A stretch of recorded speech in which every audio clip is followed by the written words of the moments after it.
At Coors Field in Denver, Pix 11 Sports presents New York Mets baseball tonight. The Mets play the Colorado Rockies. New York Mets baseball is brought to you by Hyundai. Visit the Hyundai Labor Day sales event for incredible deals on the 2015 Hyundai Sonata. By Verizon Fios. Now there's a totally new way to customize your TV only from Verizon Fios. By the Acura, it's that kind of summer event. By Dunkin' Donuts, America runs on Dunkin'. By Cigna, together all the way. And by the Volkswagen Model Year sales event. Well, the Mets flying high in Denver. You might say they're in a bit of an updraft last night. 14 runs, plenty enough for the Mets to get themselves a victory in the Rocky Mountains. Hoping for maybe a tamer night tonight at Coors Field. What do you say? And a pleasant good evening, everybody, and welcome to Coors Field. Gary Cohen, Keith Hernandez with you tonight as the Mets play the middle game of their series against the Rockies. You know, over the last 4 weeks, the Mets are the highest scoring team in the National League, but for the next 2 weeks, they're going to have to go without one of their biggest power sources. That's Lucas Duda. He goes on the disabled list with the back problems that have been plaguing him for a couple of weeks. The Mets bring up left-hand pitcher Dario Alvarez, but it's obviously a big hole when you lose a power source like Duda, but it looks like the Mets are well set to man first base over the next couple of weeks. Well, they've a couple of things. Kadyr's back off the DL, can play first base. Kelly Johnson can play first base. Daniel Murphy, we know, can play first base. So I'm not really too worried about it. You're going to miss Duda's power bat. He was their cleanup hitter. Of course, you don't want to lose your cleanup hitter.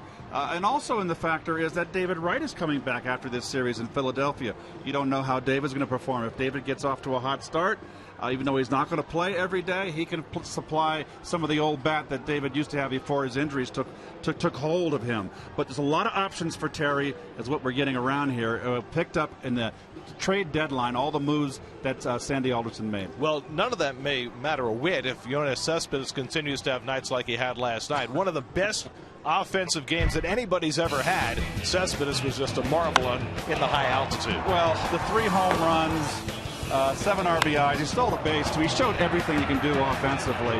The 3 home runs were spectacular. Even here in Mile High Stadium here, he's the 4th Cuban-born player to hit 3 home runs.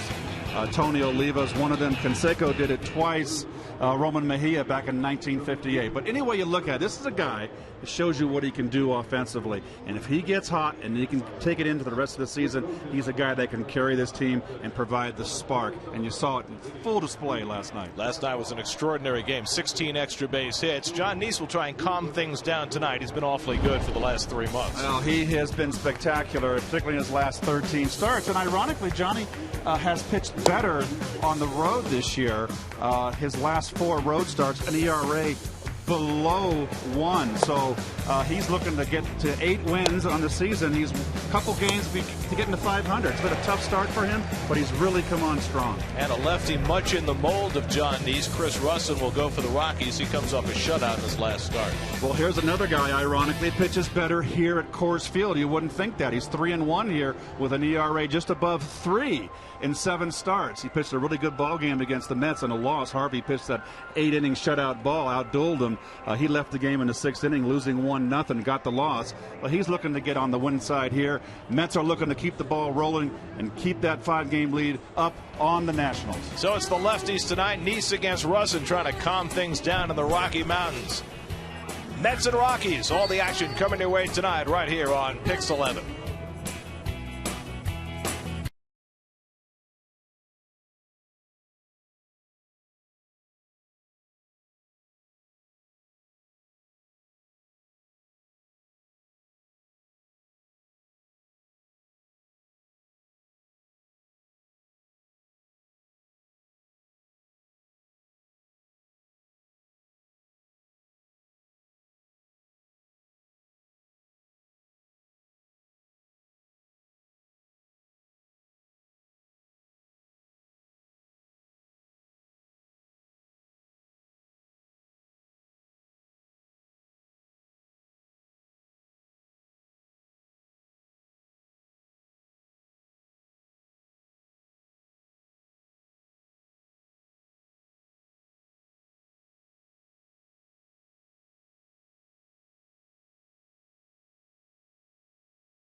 Shows on more screens. Time Warner Cable. Enjoy better.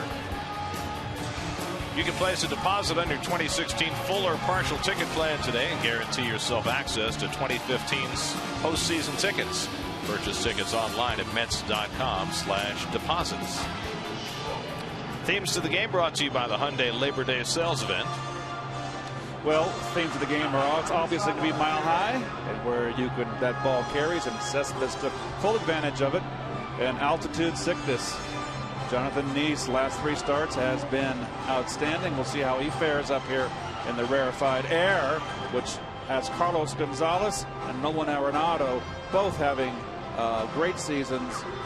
You see the 29 home runs and the 91 RBIs. That leads the National League. Mets have beaten the Rockies 9 straight times. They try and stretch that streak in the foothills of the Rockies tonight. Mets and Rockies, first pitches coming right up.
Bat is up to the moment at any moment with in-game highlights, look-ins, replay reviews, radio broadcasts, StatCast, and more. Get MLB.com at bat for your smartphone or tablet.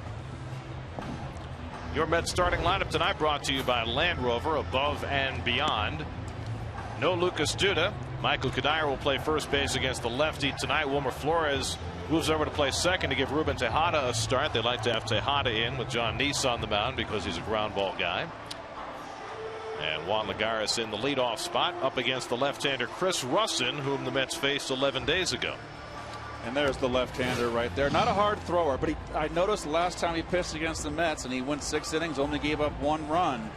He pitched inside to the right-hand hitters, and we'll see if the Met hitters, now that they've seen him once, have made the adjustment as they did last night against John Gray.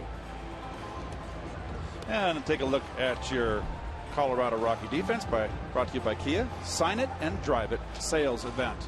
Kyle Parker gets in the lineup tonight. Blackman and Cargo are 2 tremendous players. Jose Reyes, the former Met at shortstop, hasn't fared well thus far in the high altitude. And Nick Hundley behind the plate is having himself a really fine offensive season. Juan Lagares will lead things off. As Lagares' playing time has shrunk, his production has increased. 9 for his last 24 with 4 extra base hits over that span. Has his batting average up to 260 on the year. And he's hitting .300 against left-handers this season. That's a 14-12 this year when they face a lefty starter. And they face Russin for the second time. He gave up 8 hits in that start in New York, but just the 1 run. Got a lot of big outs in that game. His first pitch of the night is up and away, and we're underway in Denver. Big crowd gathered at Coors Field tonight. They're having Star Wars night here. Plus, there's a huge Mets contingent. There they are in the left field corner. So it should be loud in here tonight. And Lagares bounces one over the mound. Reyes hustling in and makes the running toss to get Lagares for the first down. Well, one thing we saw last night in that slugfest is that this infield is I think, the quickest in the National League that I've seen, maybe in Major League Baseball. But the ball not only travels here, which we saw off the bat of Cespedes last night, 3 of them. A lot of base hits last night on the ground. 1 out and nobody on. Here's Granderson, who has really struggled against lefties this year more than at any other time in his career. He's always given away something against lefties, but not like this season. Lifetime, he's .222 against lefties with 60 career home runs. This year, just .144 against lefties with only 1 home run, only 1 of his 22. And Russin misses away, a ball and a strike. You see the splits on Granderson much more pronounced than in the past. Curtis 2 hits last night, 2 for 5, drove in a run, stole a base. It was not just Cespedes last night. Last night was a game for the ages. The 2 teams combined for 16 extra base hits, which is the most ever in a Mets game. Granderson drills one down the line, and that'll go to the corner.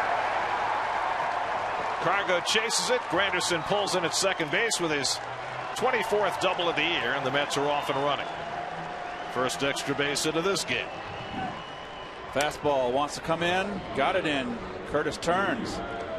Very quick inside, and I know it's all the defensive alignments against Curtis. They're giving him the right field line, which is something I wouldn't do. Curtis is a pull hitter, and here's the man of the hour. It'll be interesting how the Rockies deal with Cespedes tonight. I mean, here it is, first inning, first base open after he hit 3 home runs, had 5 hits last night. Would you think about being particularly careful with him, or do you go right after him? I don't think you change any of your program. I think he beat them in the opposite field, Gary, last night. All 5 of his hits were center field over, and you could see slightly to the pretty much straight up, but the outfield slight shift to the opposite field. I think you got to go after him inside. He just crushed him yesterday on pitches away.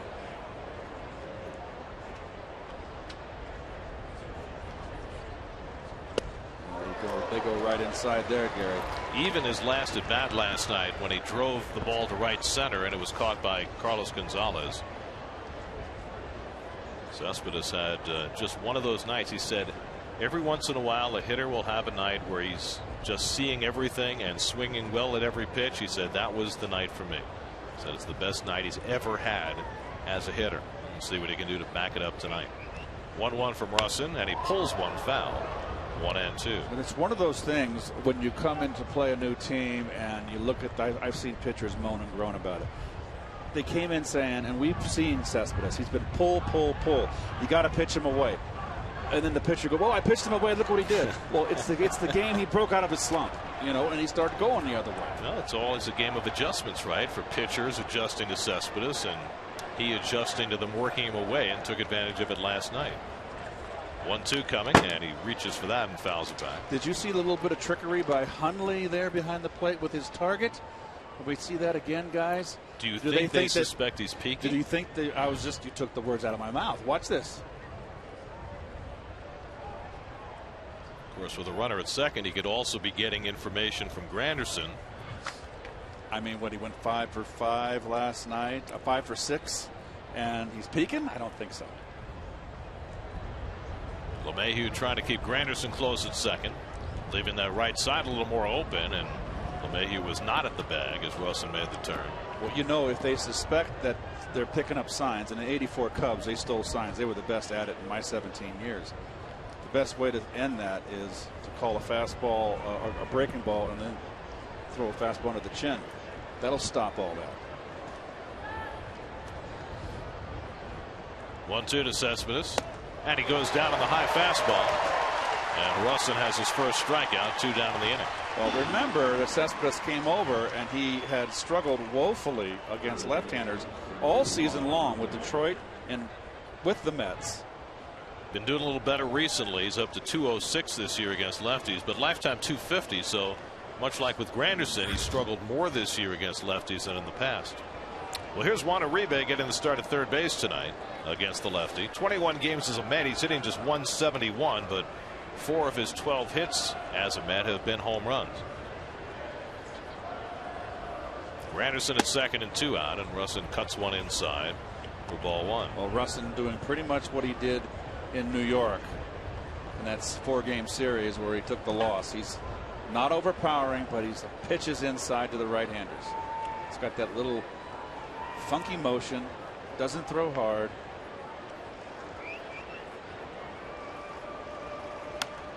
Well, he did something in his last start that's rarely been accomplished. Chris Russin pitched a complete game shutout at Coors Field. Since this park opened in 1995, there have been only 23 complete game shutouts, 12 by the Rockies, 11 by visitors, and only one pitcher, only one, has 2 shutouts in this park.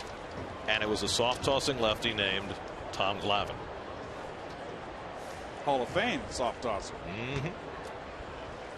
There's inside again. 2-1 to Uribe. Well, unlike Glavine, who was very much a away guy, Russin has a different program. That's what he did his last start against the Padres. Guy who really struggled with various stints with the Cubs for 3 years, came over here to Colorado, and he's been better.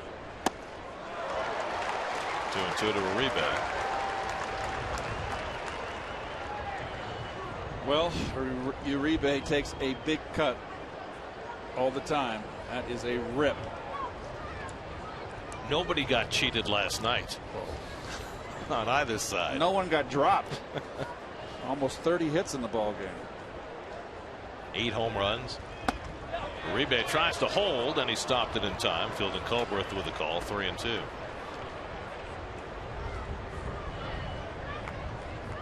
Fielding has recovered from your wrath last night. Oh, I berated him. Sorry.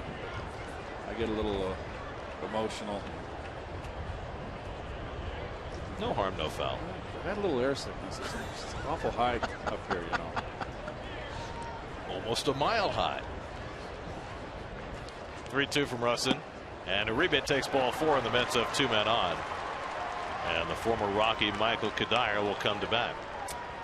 If you weren't with us last night, in the 7th inning, there was a call at second base when Curtis Granderson stole second, and Walt Weiss had already used and lost his challenge, but he asked the umpiring crew to do a crew chief review, and Colbert, who's the crew chief, who had made the call at second, agreed to do it. And I asked Terry Collins about it today, and he said he wasn't surprised at all because Colbert has had some incidents since the replay system went in, and that he's going to make sure to dot every I and cross every T to make sure. Change up outside to Kadire, ball 1. So as I said last night, the people you want to be have the courage of their convictions are your umpires, and I just think this new system, they're looking over their shoulders. Now they got this crutch. Down to third, and Arenado will go the short way to get the force, and that retires the side. John Neese takes the mound for the bottom of the first. No score in Denver.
Rocky Mountains.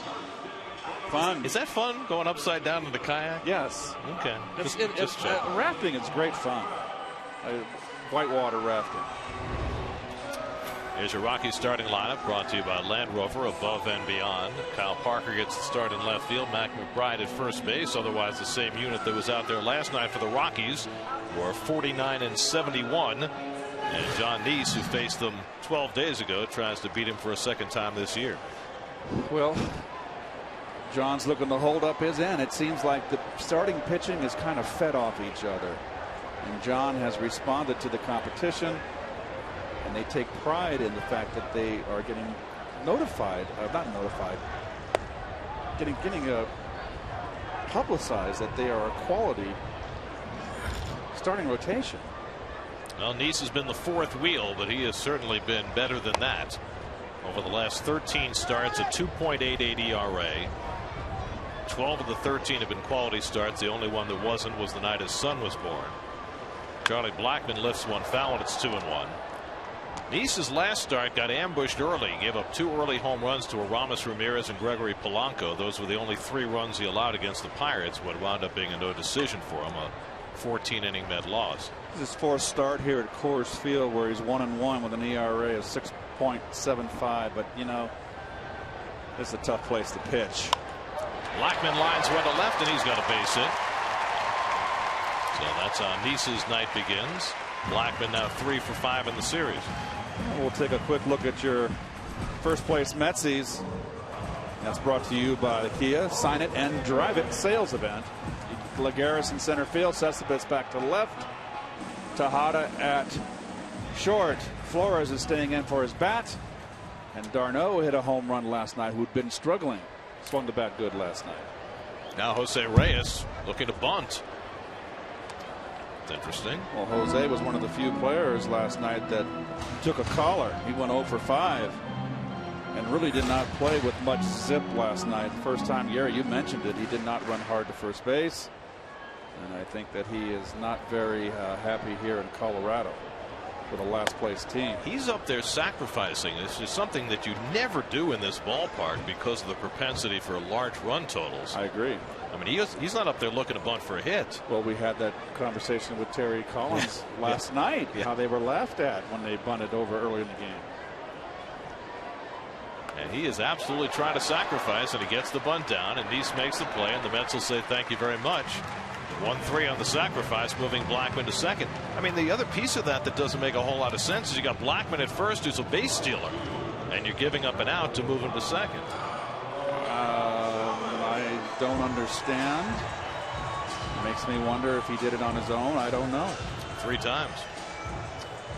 So a runner at second with 1 out. And now Carlos Gonzalez. Cargo 2 for 4 last night, including a home run. Cargo has struggled against lefties this year. Another guy who in the past has done much better against left-handers. 269 lifetime, but just 184 this year. That's because he's all or nothing, Garrett. He's a big swinger. And taking off early is Blackmon. Neese detects it. And now the rundown and the tag by Tejada for the out.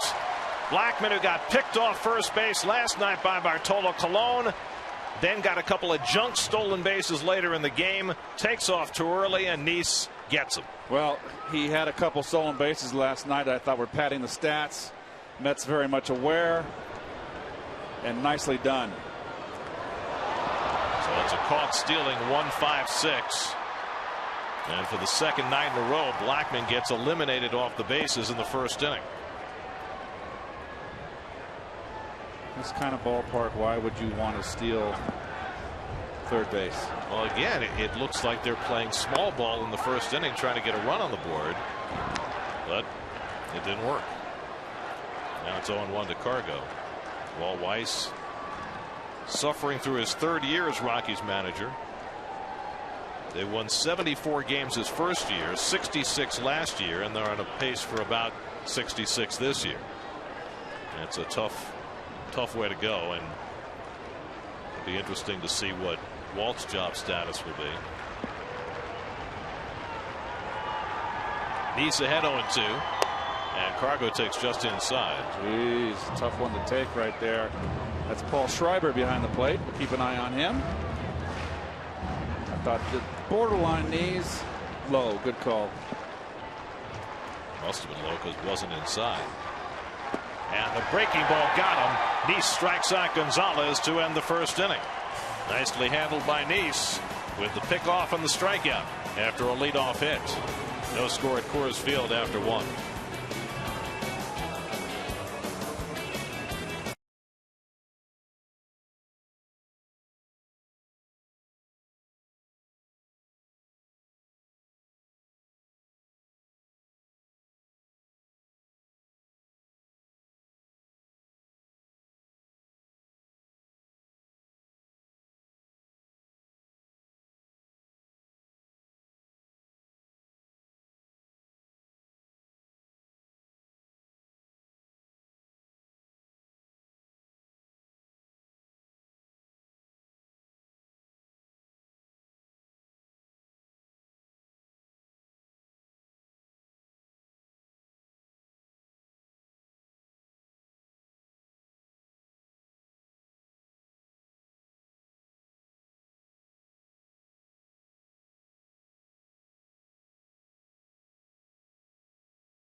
There, it's going to be a great setting for any entertainment.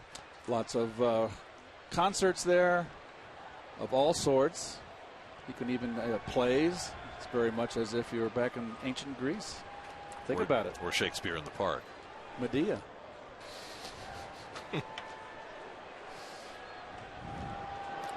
Second inning, Wilmer Flores leads off against Chris Russin.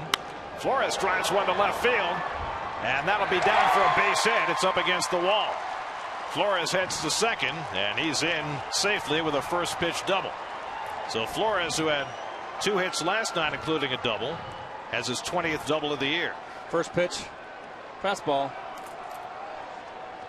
Jumps all over. We know Wilmer's not one to pass on very few pitches. He's a swinger.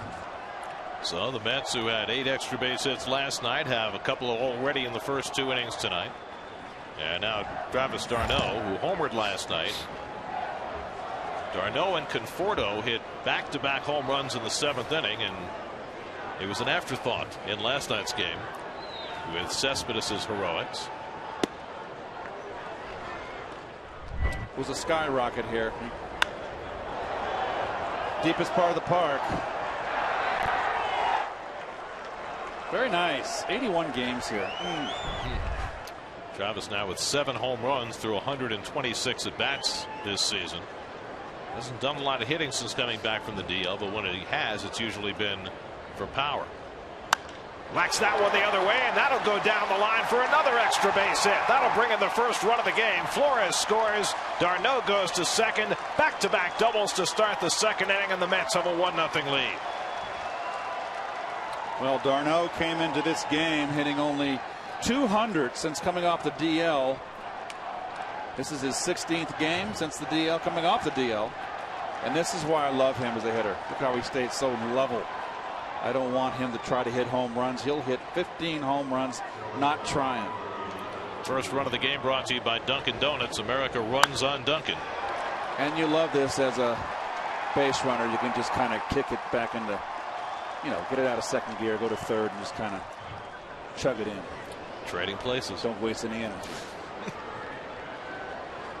Now Ruben Tejada, who did not start the last 3 games, in there tonight for his defense, but he's been swinging it well. 258 on the year, 333 on base percentage. And he takes the changeup outside from Russin. So the Mets, who managed just 1 run in 6 innings against Russin in New York 11 days ago, already with a run on the board in the 2nd inning tonight. 3 hits, 3 doubles for the Mets through the first 7 batters. And Tejada pulls one, and that's an extra base hit. That'll bring home d'Arnaud. 3 straight doubles for the Mets to start the 2nd inning, and it's 2-0 New York. Tejada's 19th double of the year. Well, early and often, not wasting any time. Inside fastball. Ruben turns. Not even the Gold Glover Arenado can make that play. Well, Chris Russin has thrown 5 pitches in this inning and given up 3 ringing doubles, and that gets him a greeting from the pitching coach, Steve Foster. And you're going to have a bunt situation here, and as you know, folks, I certainly know, my compatriot over here, Mr. Cohen, certainly knows, there's no safe lead in this park. Add on. That's wise counsel. I'm not sure I'd bunt with Nice. I would. I think I'd let him swing the bat. Lefty, Gare. John's got 7 hits this year, a couple of RBIs. The corners are pinching in. And he takes the pitch high. Right-hander, maybe you might give him the pitch here. Just look at that hole between Reyes and Arenado on the left side of the infield. Reyes really closely guarding Tejada, which I don't think he really has to. Tejada doesn't run that well. Reyes should know that better than anybody. Well, the Mets now have 20 hits in this series, 12 of them for extra bases, including all 4 tonight. Well, we talked in the open, Gare, the first night about beating up on the last place teams, and the Mets have going through a stretch of last place teams. 13 straight games. Get it done, John. Washington had 6 games with this team right here. They went 3-3. They lost 2 out of 3 at home, and won 2 out of 3 here. Will the Mets do 4 straight? They got 5 in a row against them. Let's see if he's still bunting 1-2. He's ready to swing and lays off 2-2. By the way, the Nats are out to a 5-0 lead over the Brewers. They're in the 5th inning in D.C. Michael Taylor got him started with a home run in the 2nd inning. Taylor's now homered in 3 straight games. He's red hot. And they added 3 runs in the 4th. So they're off and running behind Joe Ross tonight. And Nice goes down on strikes on the foul tip, and that's the first out of the inning. Second strikeout for Russin.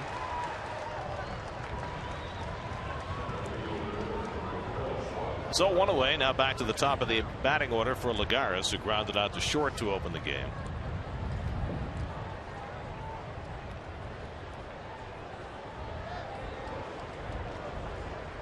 Tejada at second with 1 out. Lagares had a couple of hits against Russin in the left-hander start against the Mets in New York. So Russin, who was airtight in his last start against San Diego, 9 scoreless innings, 5 hits, 1 walk. He gets ambushed here tonight. 4 doubles and a walk, first time through the batting order.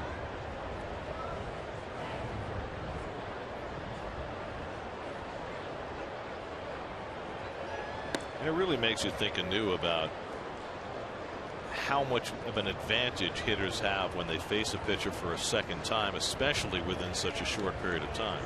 Well, it kind of levels the playing field a little bit, and that's one of the things that make it tougher today with the 3 divisions for the hitters. Even though it's pitchers have come to the fore here. We're kind of going through a period of baseball where the pitchers are dominating. But a lot of it has to do with just the 3 divisions, and you don't face the guys enough. And the guys out of division you just don't see. And 2-0 to Lagares. Late swing on the backdoor cutter, 2-1. But when you do, what's the most important thing that you pick up? Like the Mets were stymied by John Gray in New York. 10 days later, they knock him out in the 2nd inning. Same thing with this guy. They had a tough time against him, and here they've come out ringing. Well, number 1, John Gray got the ball over the plate, threw in the corners, and pitched inside, and it was effective. Last night, That's drilled, and another base hit, and that'll go to the corner. Tejada is in. The fourth double of the inning. Juan Lagares drives in a run, and it's 3-0 New York. Jeez. The Mets are hitting bullets against Russin. 10 batters, 5 doubles in the first 2 innings. What do you do if you're Walt Weiss when you've used, what, 5 of your bullpen last night? Was it 6? This is another fastball inside. See?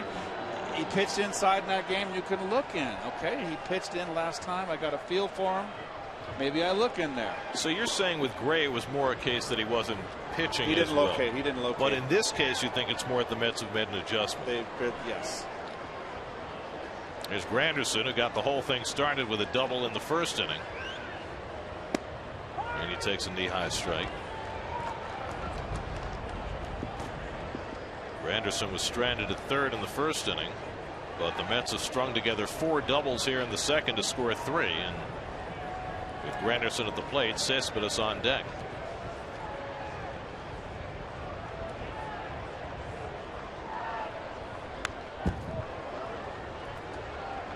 Rare time tonight that Russin's been ahead in the count. His 11th batter, only the 3rd time he's thrown a first pitch strike. Oh, lefty's hitting .330 off him coming in here. But he got off to a bad start. He's been pitching much better of late, but right now he's getting his lunch. Granderson with a half swing. He goes down to the fastball. 3rd strikeout for Russin, and there are 2 down in the inning. And now would you walk Cespedes? To pitch Uribe? Yeah. No, I wouldn't. Okay. Just checking. I figured I'd check back with you each at bat where they had first base open. Come on, we need manly men. More of that, huh?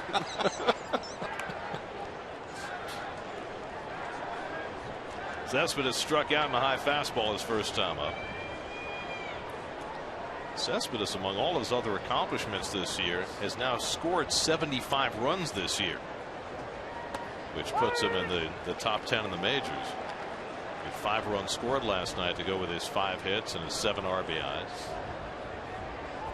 Well, big left center field gap for Cespedes, but I'd like to still see him just shoot to right center field. Interesting, right? With Blackman now respecting him to right center after that barrage last night, and keeping it away with a changeup 1-1. You see Blackman even moved over a little bit from the first at bat, a shade more over into right center field, but I still want Cespedes to keep shooting that right center field gap.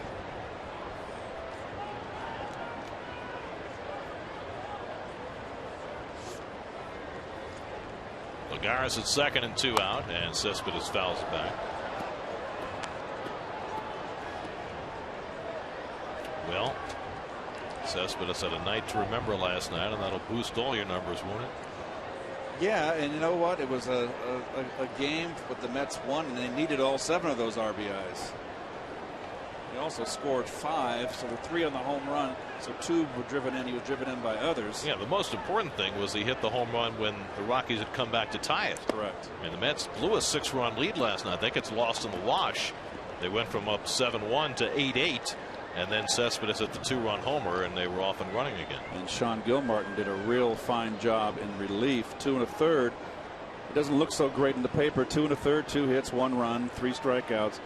But in this ballpark, he held the fort. 2-2 coming, and Cespedes pulls a foul. And the other thing that gets forgotten, and I didn't see it mentioned a single time in any of the game stories, was the great play Granderson and d'Arnaud made to get Hundley at the plate. Yes. And keep the Rockies from taking the lead when it was 8-8. Well, Granderson played that shallow fly ball perfectly. He got his momentum going forward. It gave a very difficult hop to d'Arnaud. Had to go get it. d'Arnaud made the tag.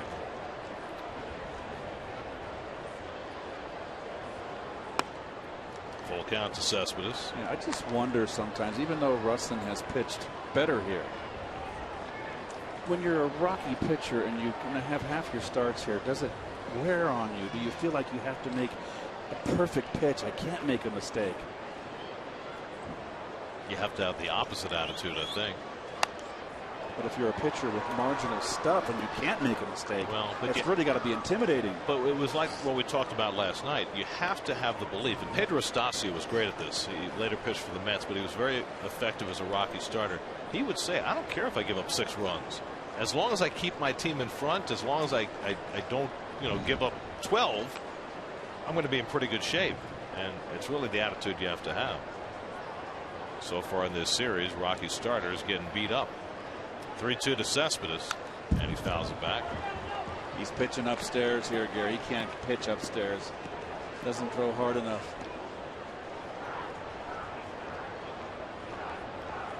He's got a sinker. He's got a changeup. He's a typical. I hate it. It's not disparaging. He's a junk ball left-hander, and they're very good junk ballers over the many years of baseball. 9th pitch of the at-bat coming from Russ into Cespedes. And he bounces one to Reyes.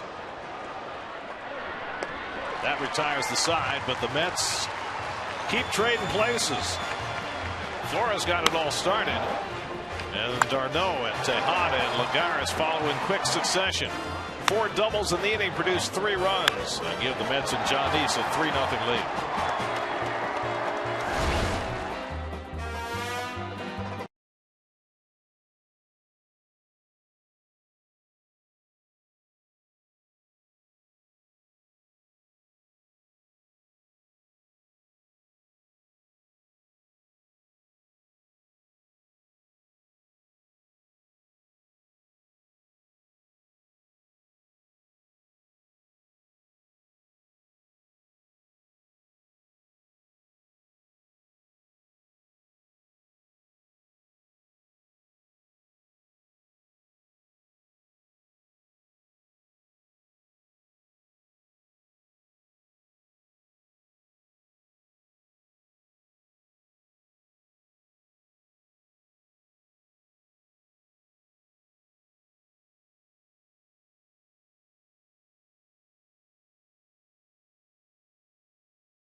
One more game here in Colorado tomorrow. 4 o'clock New York time start on Pix 11. Then 4 in Philly before the Mets get home to play the Red Sox Friday. And those are the last place teams the Mets are going to be playing. Although the Red Sox are kind of been offensively have been hitting.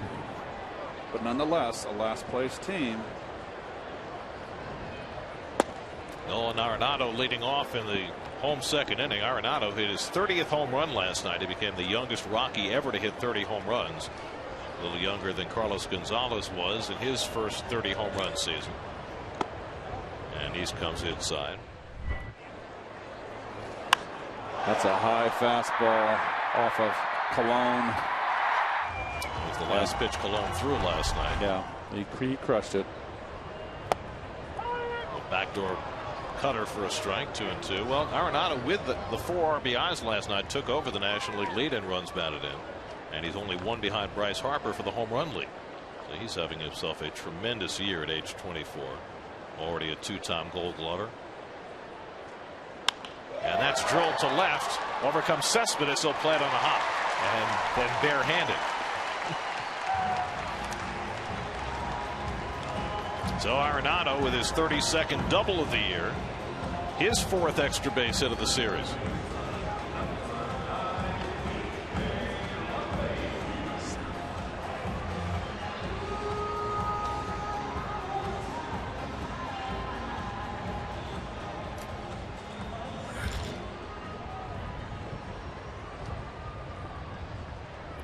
So Arenado at first and nobody out. Now DJ LeMahieu. LeMahieu 2 for 5 in this series. And takes the cutter inside.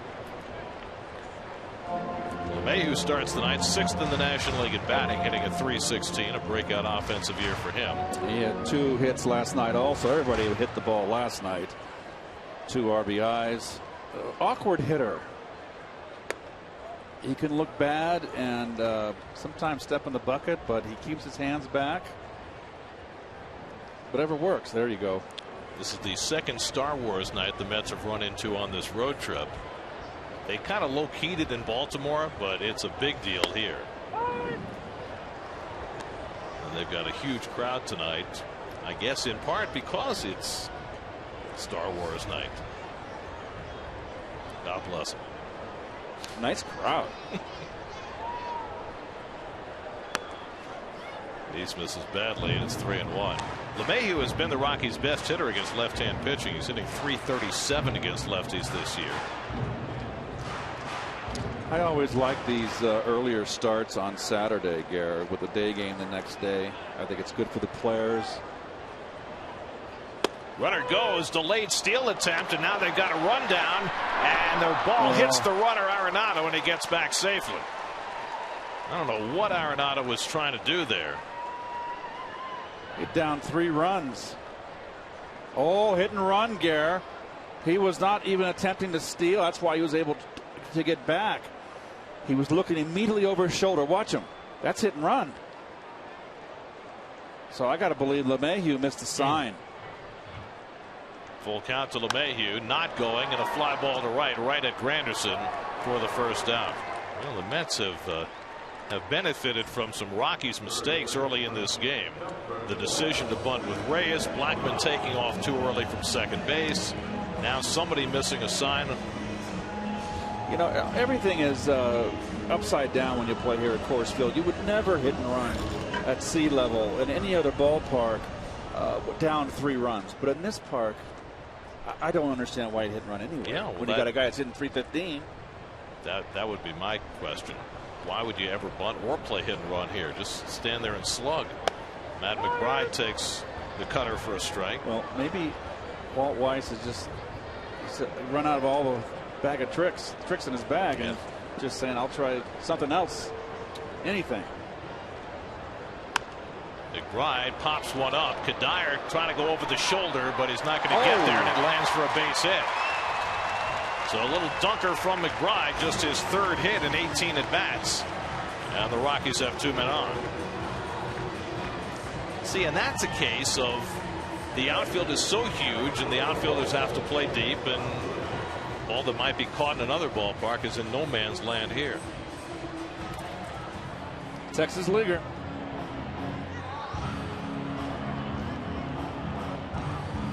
Collective Soul. Like this song. Their first album was the best. You're so modern.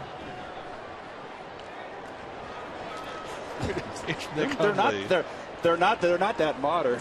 Well, but compared to some of your illusions. Yes.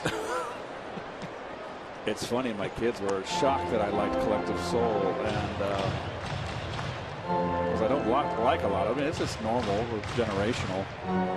So my kids don't like Collective Soul. Dad does. You never know.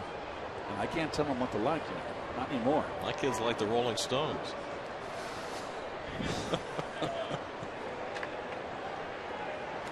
Nick Hundley 3 for 3 last night. Was a homer shy of the cycle. Single, double, triple walk last night for Hundley, who was on deck when the game ended. Otherwise, he might have had a crack at the cycle. And East falls behind him 2-0. Hundley hitting .302, his best offensive year. Kyle Parker is on deck.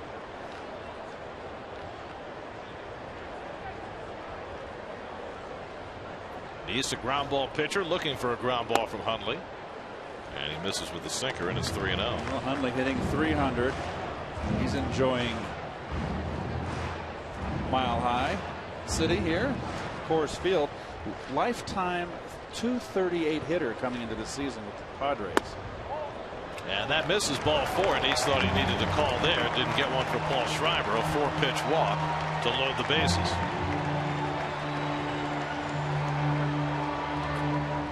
Inside. So John a little perturbed, and Dan Worth will come out for a conversation.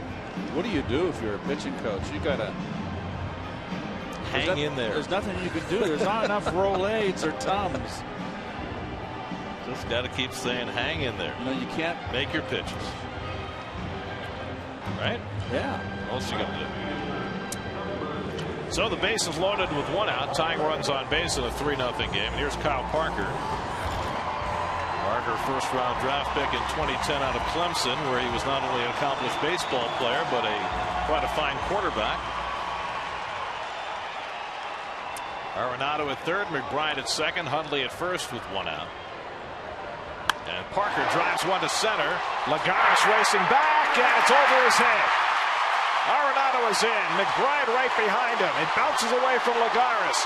Hundley will score. The throw goes to third, not in time. A bases clearing triple for Kyle Parker ties the game at 3.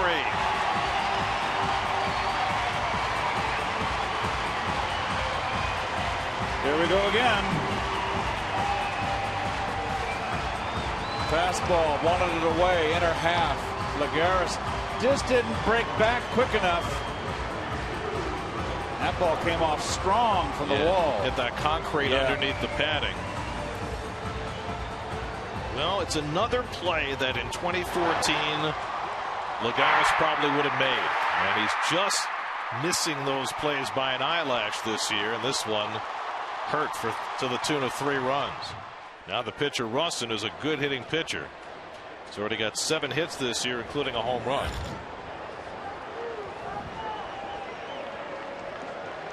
With a runner at third and 1 out, the Mets bring the infield in. Interesting. I would just bring the corners in here, and I wouldn't have the corners in that tight. So much game left where the Mets are hitting is I would concede the run. Stay away from a big inning. Normally I would think even here with a pitcher up, bringing the infield in is the right thing. The only thing is this is not your average hitting pitcher. But maybe lefty on lefty. Lefty on lefty. I just don't like exposing the infield to ground balls that would get through, and they wouldn't get through if you're playing back. I want to get an out here. Here's the most stunning hitting number for Russin. He's 4 for 7 this year with runners in scoring position. And he's got Parker at third with 1 out. And East misses with a curveball, 2-2. Well, the Mets got 3 in the top of the inning on 4 doubles. And the Rockies responding with 3 in the bottom of the inning on a bases clearing triple by the number 8 hitter Parker. And now Russin keeps the at bat alive. Last night the Mets and Rockies combined to score in 13 of the 18 half innings. That had never happened before in a Mets 9-inning game. Mets scored in 7 different innings, and the Rockies scored in 6 different innings.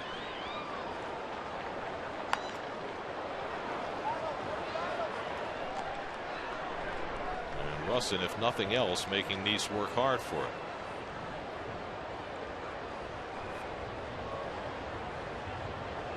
Tejada really playing in that hole left side of the infield. Strike 3 called. Now I'm looking at a fastball. And there's the second strikeout for Neese, and a big one for the second out. Now the infield can drop back.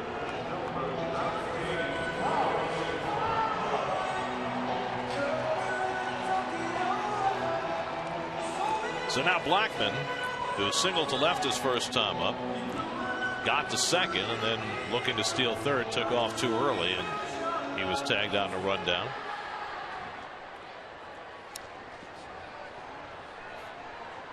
Parker at third and 2 out, and Blackman takes the fastball outside.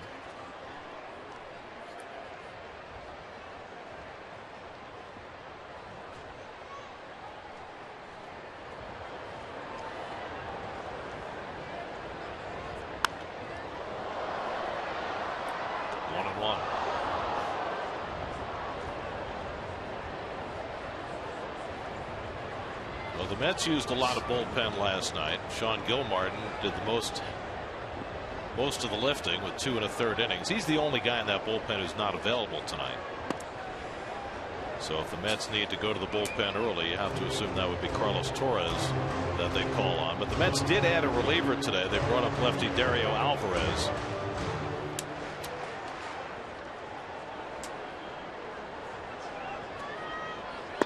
Alvarez took the roster spot of Lucas Duda, with Lucas going on the disabled list. So the Mets, who were going to use one of their relievers, Logan Verrett, to start tomorrow, are now working with a full complement of relievers.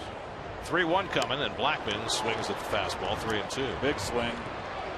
Blackman's got a bit of a long swing. I think he could pitch him inside, way off the plate.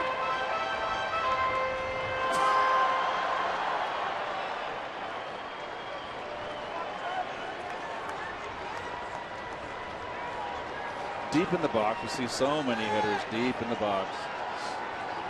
3-2 from Neese. Hit sharply. Flores on the backhand, knocks it down. Does he have time? Bounces the throw, and he got him. Beautiful. Flores able to recover just in time. Kadire with a nice pick, and they get Blackmon, and that keeps the go-ahead run from scoring. Spiked it, got him. Nice scoop. 3-3 after 2.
Brought to you by Toyota. Let's go places, and all the hitters, all the base runners, they've all been going places in this series so far. 14-9 last night, 3-3 after 2 tonight.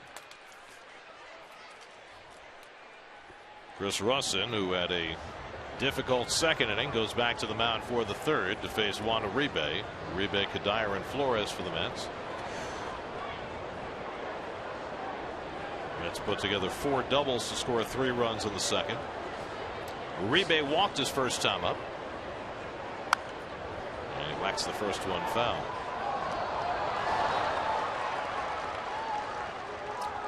Well, David Wright played his final rehab game for St. Lucie tonight. The expectation is that he will meet the Mets in Philadelphia and be activated on Monday.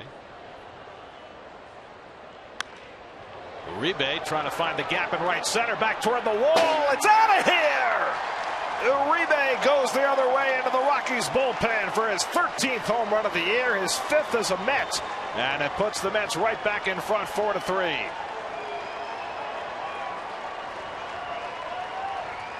So much for the humidor.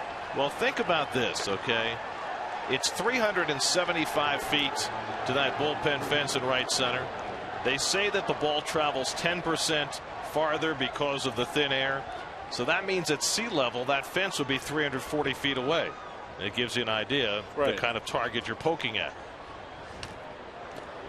Kadire takes one of the dirt for ball one. I mean, this is a line drive gap at sea level, but you know what? You come in as a hitter, you want to come in here red hot. Well, Uribe's 71st at bat as a Met. He's got 5 home runs. So despite hitting for a low average, he's been very productive. What's the reaction to Russin? This is your home ballpark. Sorry. Kadire tops one foul, 2-1. They just really have to do something to try to level it out a little bit. And that's the only thing they can do is have to have real thick grass. Yeah. Well, you're not going to change the altitude, and they've done everything they can to make the baseballs fairer with the humidor. I'm not sure what other choice they have.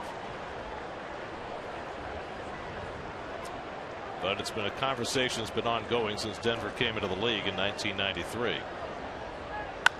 That's driven deep to left center field. Parker got a bad read on it, and it goes over his head. And Kadire will go to second base with yet another extra base hit. Mets now have 7 hits in this game, all for extra bases, 6 doubles and a home run. Really misplayed by Parker. He run in. Boy, you would think in a ballpark like this, you'd want to go back first. Fifth double for the Mets. Oh, excuse me. 6 and a home run. All 6 of their hits.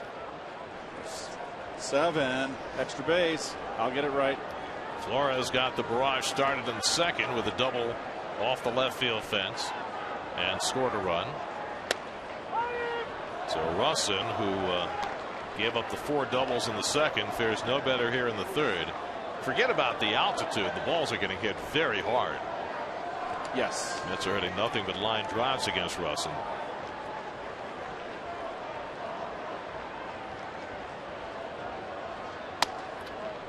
And now he's working away to Flores with a changeup, 1-1.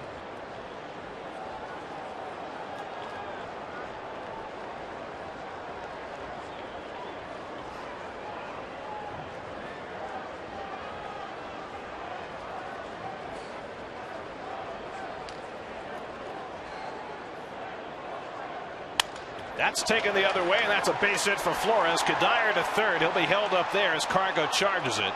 So there's the first single for the Mets tonight. Flores is 2 for 2. First and third and nobody out.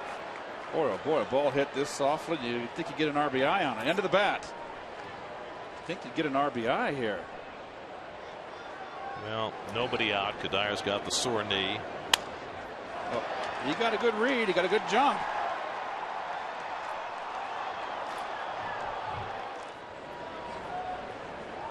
So Travis d'Arnaud will try and cash it in. Travis doubled down the right field line to drive in a run in the second and scored one himself. I was going to say right before Uribe hit the home run, David Wright joining the team in Philadelphia. What becomes of Uribe with right back? I mean, David's not going to play every day. So Uribe's going to play.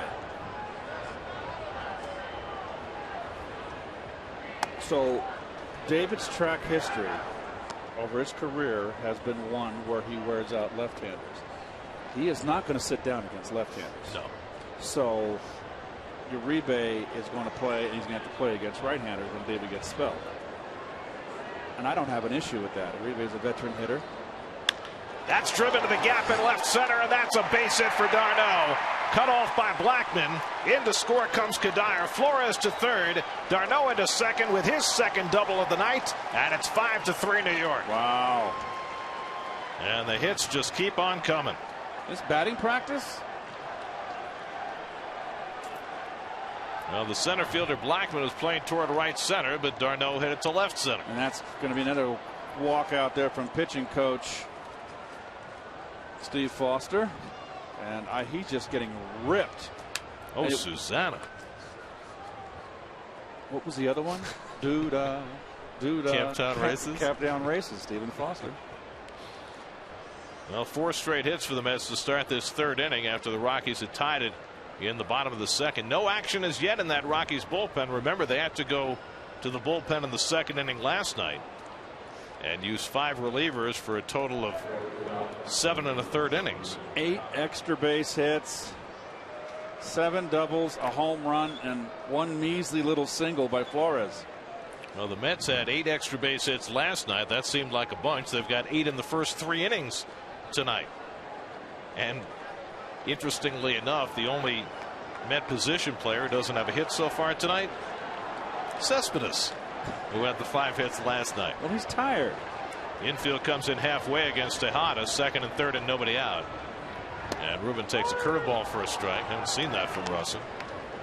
So he mixes in a wrinkle. So no reruns here. Both pitchers pitched pretty well in New York. They're getting their lunch handed to them on a platter. Mets now with 5 runs and 9 hits and a chance for a whole lot more here in the third. And that curveball misses 1-1. Yeah, he's just been taken completely out of his game. Rip City. 28-year-old Chris Russin, who struggled over 3 years with the Cubs, seems to have found a home here in Colorado, but it's been a difficult homecoming tonight. Keeps it outside to Tejada, 2-1.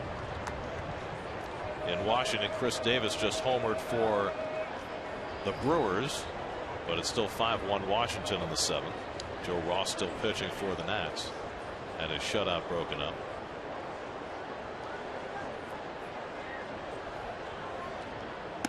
Way outside, and now it's 3-1, and Russin now hanging his head.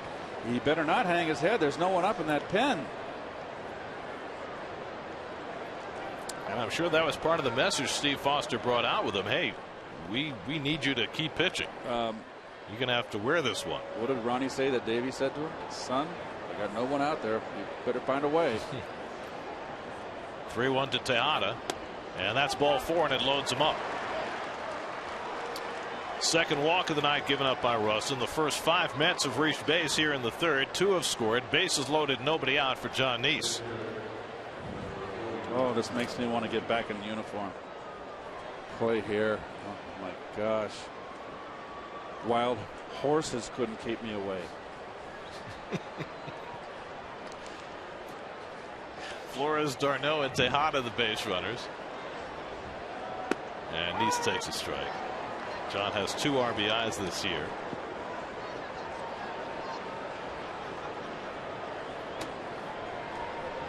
Still nobody out in the inning.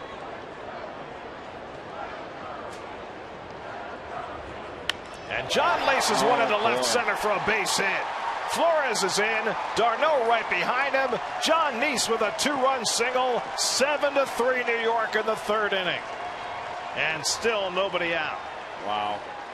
You got to get someone up in the bullpen now. I mean, come on. This is like inhumane. Nice hitting, Johnny. Still no one up. Got to find your way out of this one.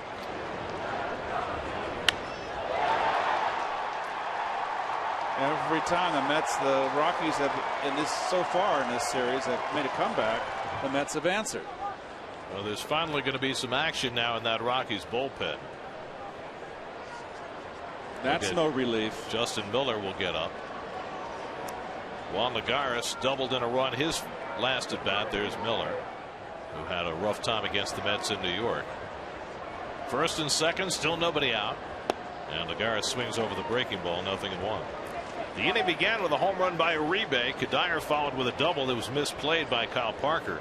Flores had a base hit. d'Arnaud doubled in a run. Tejada walked, and Neese singled in 2. 6 straight Mets have reached base to start the inning, and 4 have scored. Lagares hitting over 300 against lefties now with his double last time up. Change up outside, 1-1.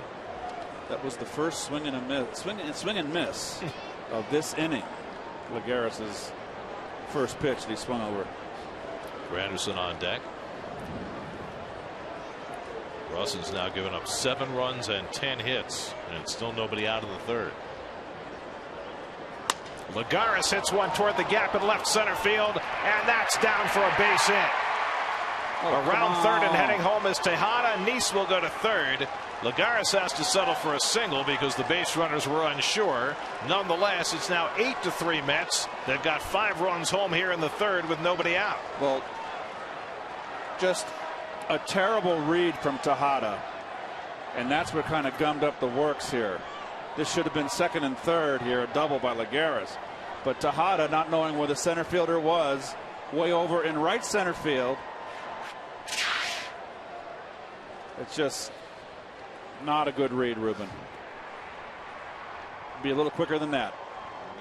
Neese was able to go to third, but Lagares was unsure whether he was going to go to third, so he stopped at first to be on the safe side. So his second RBI of the night.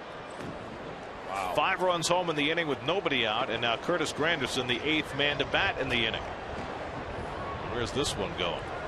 Come here to get healthy if you're a hitter. Granderson 1 for 2. He's doubled and struck out tonight. And a nice stop by Hundley. That saves a run. You know, watch out. Their ERA is going to get over 6. Nice block by Hundley. You mean their staff? Their staff as a whole. I mean, they're the highest ERA in baseball. 5.14 coming into the night. And they're adding on. That's hit deep to right center. Back near the wall is Cargo. It's off the wall. Neese is in to score. Lagares chugs to third. He'll be waved home. A 2-run double for Curtis Granderson. It's a 7-run inning, and it's 10-3 New York, and still nobody out. Wow. Second double of the night for Granderson. He's got 55 RBIs, and the Mets are just crushing the spirit of Chris Russell. Fastball right down the middle, and that's it. My God, that's thankfully. Well, Walt Weiss walking as slowly as he can out to the mound. Justin Miller will be coming into the game. Chris Russin, having a nightmarish night at Coors Field, does not record an out in the third and gives up 10 runs at least. The call to the bullpen is brought to you by the Honda Summer Clearance Event. Mets having a field day, up 10-3 in the third. We'll be right back to Coors Field.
For the Rockies, because they are expending a lot of blood. It's been just an incredible inning for the Mets. And the Mets are saying next. Oh my gosh, I have not seen someone take a pounding like that in ages. Russin goes 2 innings plus, 12 hits, 10 runs so far, 2 walks, 3 strikeouts, a home run. He gave up 8 doubles, which is the most any Rockies pitcher has ever given up in a game, and he did it in 2 innings plus. Cespedes is the only Met who doesn't have a hit tonight after a 5-for-6 night last night. Granderson at second and nobody out, 7 runs home in the inning. And Miller misses with a breaking ball for ball 1. Last night 14 runs, 16 hits, 8 extra base hits. They've already got 9 extra base hits today. Well, the Mets are going to bat around again tonight in this inning, obviously. They've hit 3 times through the order, and you're in the 3rd inning. Uribe, who started this inning with a home run, is now on deck. And Miller falls behind Cespedes 2-0. By the way, the Mets have 8 doubles tonight. The club record for doubles in a game is 10. They did that in Montreal in 2001, and it's certainly in jeopardy tonight, where the Mets have been swinging the bats. On the other hand, the 7-run lead doesn't really feel comfortable. It's a lot of game. That's exactly right. Cespedes drives one to left. That's a base hit. Granderson will go to 3rd and stop there. Oh, so new pitcher, same result, and now everybody in the Mets lineup has at least 1 hit, and we're only in the 3rd inning. And the beat goes on. 9 straight Mets have reached base to start this 8th inning. 8 hits and a walk. Oh my word. Still nobody out, and now Uribe, who began the inning by driving one into the bullpen in right center for his 13th home run, his 5th as a Met. Granderson at 3rd, Cespedes at 1st. Oh. How do you draw people to watch this? They got a nice crowd. I don't care what kind of promotion you have.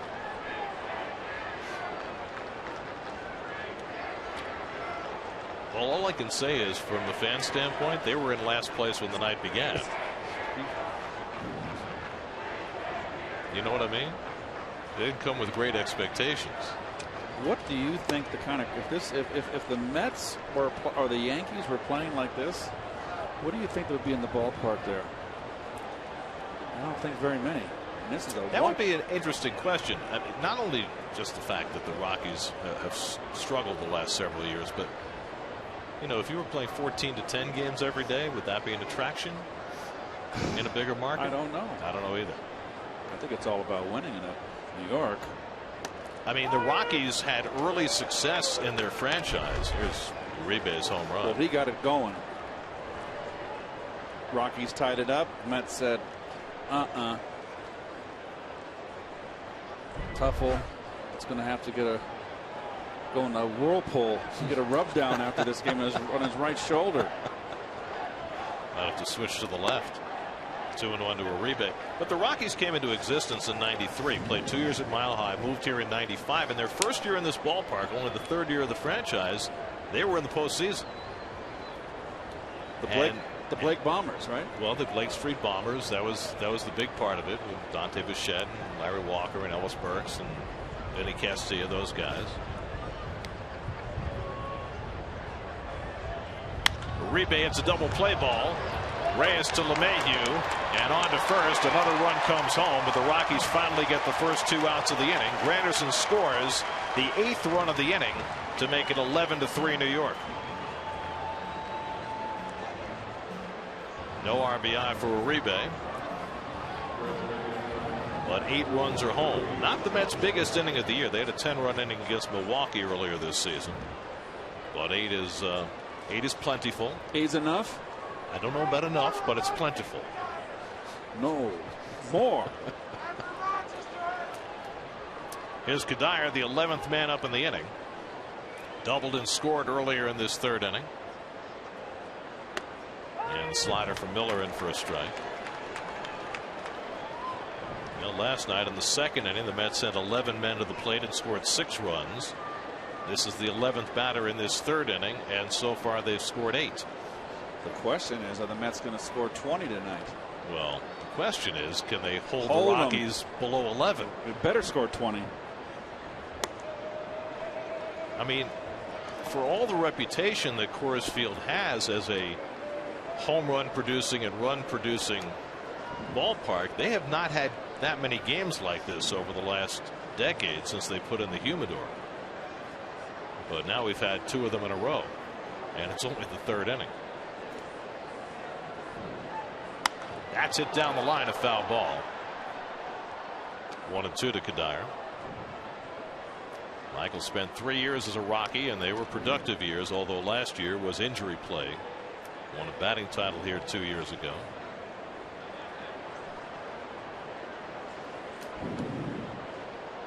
Ocho. Snowman.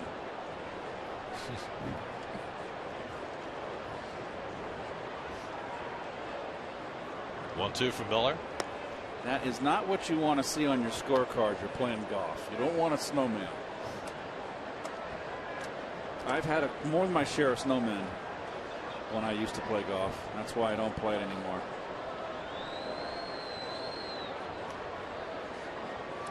Frustrating game. Oh, I just can't. I got the patience for it. I put the time in. Kadire goes down on strikes, and the inning comes to an end. But 11 men come to bat, and 8 score. And the Mets carry an 11-3 lead into the bottom of the third. New York Mets baseball is brought to you by No Escape in theaters everywhere Wednesday.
Well, John Neese now fortified with an 8-run lead. He drove in 2 of the 8 runs in that top of the third. Jose Reyes leads off the bottom of the inning and takes outside for ball 1.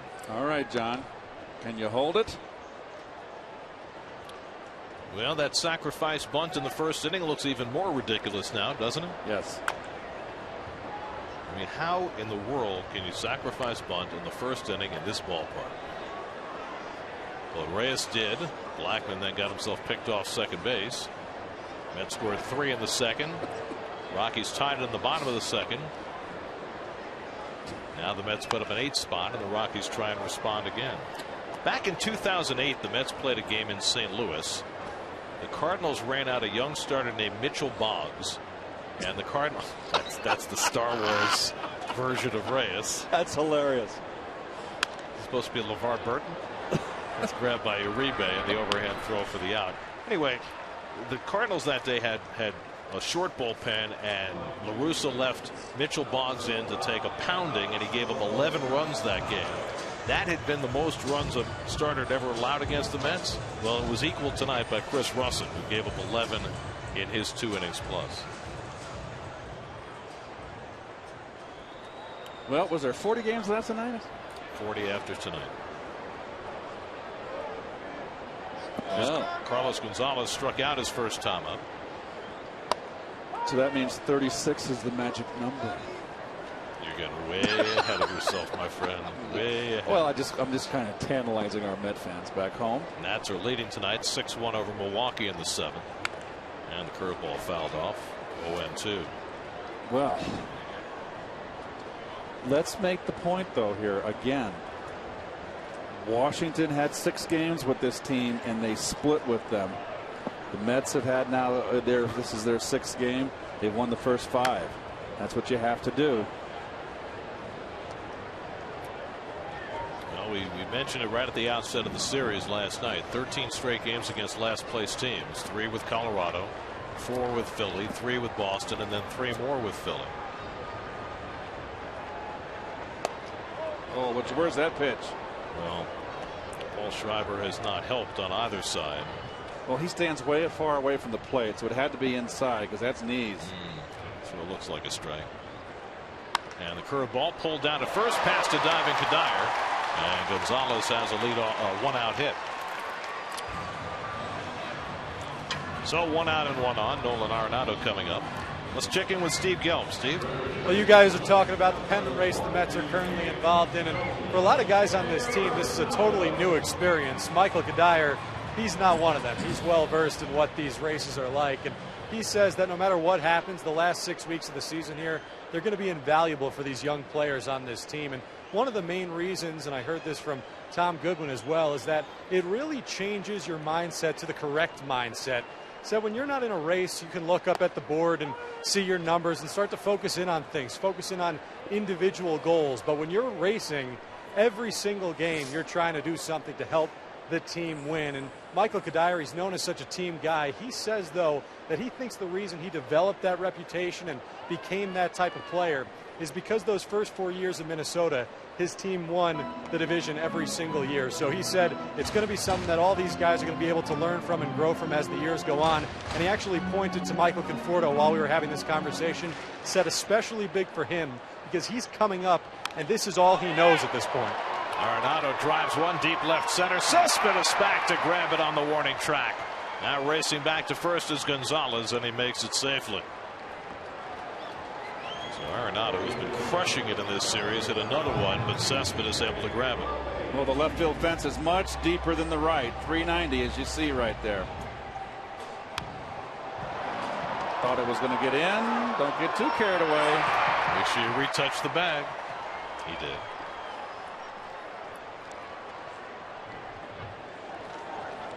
So 2 out, a runner at first, and DJ LeMahieu coming up. LeMahieu flying to right his first time up. By the way, Steve mentioned Michael Conforto in his report just now, and Conforto is developing a reputation for having 9 lives. Yes. That's lined to short, and a nice stop by Tejada on a hop, and he throws him out. Ruben Tejada with a sparkler to get DJ LeMahieu in there for his defense with a ground ball pitcher on the mound, and it pays off. Full extension, popping up, out by a wide margin.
better. And John Neese has been enjoying better than the Rockies staff. Justin Miller on in relief of Chris Russin. Got 3 outs in the third after Russin left in a barrage. Wilmer Flores already a single, a double, 2 runs scored tonight.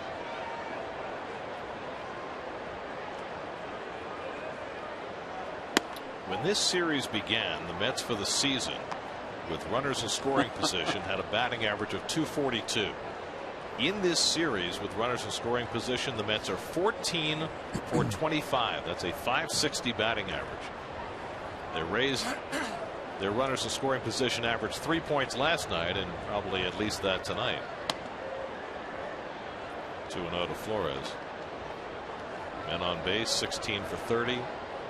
It has just been an absolute demolition derby. I guess that's the best way of expressing it. Mets with 25 runs and 29 hits in 12 innings. Flores pops one up into shallow right. LeMahieu calling, and he puts it away. And he dropped the ball, and heading for second, Flores, and he is tagged out by Reyes. Oh boy. Well, LeMahieu, a Gold Glover, unable to squeeze it, but able to recover and get the out. So it's going to be an E4. Wow. And a 4-6 on the. So it's an error on LeMahieu, and then he's able to recover and make the play at second. I can't blame Flores here. It's a pop-up. Oh, you got to keep your eye on the ball, though. You've always got to keep your eye on the ball. That's what cost him in the end. Here's d'Arnaud, who's had a big night already. After a home run last night, 2 doubles, 2 RBIs, 2 runs scored in his first 2 at-bats tonight. So I just gave you the numbers for the Mets in their first 12 innings of this series, right? Yes. 25 runs, 29 hits. You know what the Dodgers had in their first 12 innings of their series in Houston? No runs, no hits. They got no hit by Mike Fiers last night. Right. Scott Kazmir held him without a hit the first 3 innings tonight. And Kazmir and the Astros are up 3-1 in the 8th. That's the Dodgers with the $308 million payroll. And they're got the Giants sniffing down their back. Giants lost today. Starling Marte had a walk-off home run, and the Pirates beat the Giants 3-2.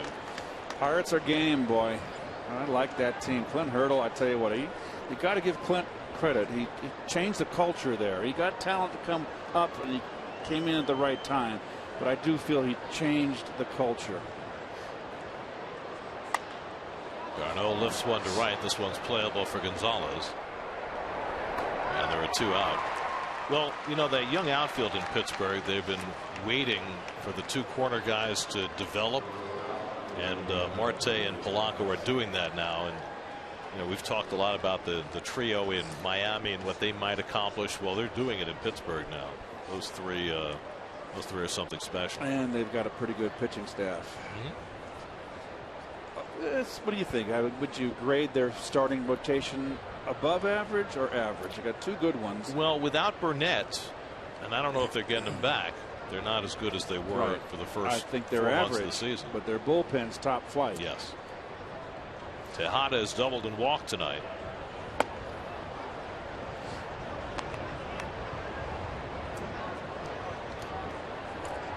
Justin Miller at least has brought some sanity to the mound for the Rockies after Russin gave up 11 runs and 12 hits over 2 innings plus.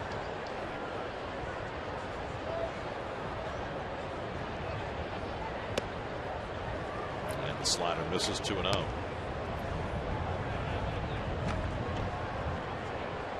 John Neese would be next.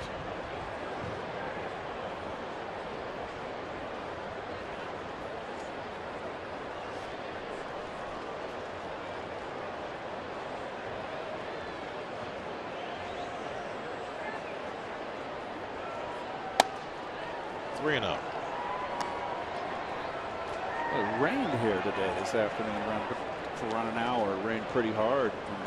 Typical Colorado rain where it just comes in and moves out. I got caught in that walking to the ballpark. I was stuck in Ted's having lunch, and fortunately I was indoors. It rained for about an hour.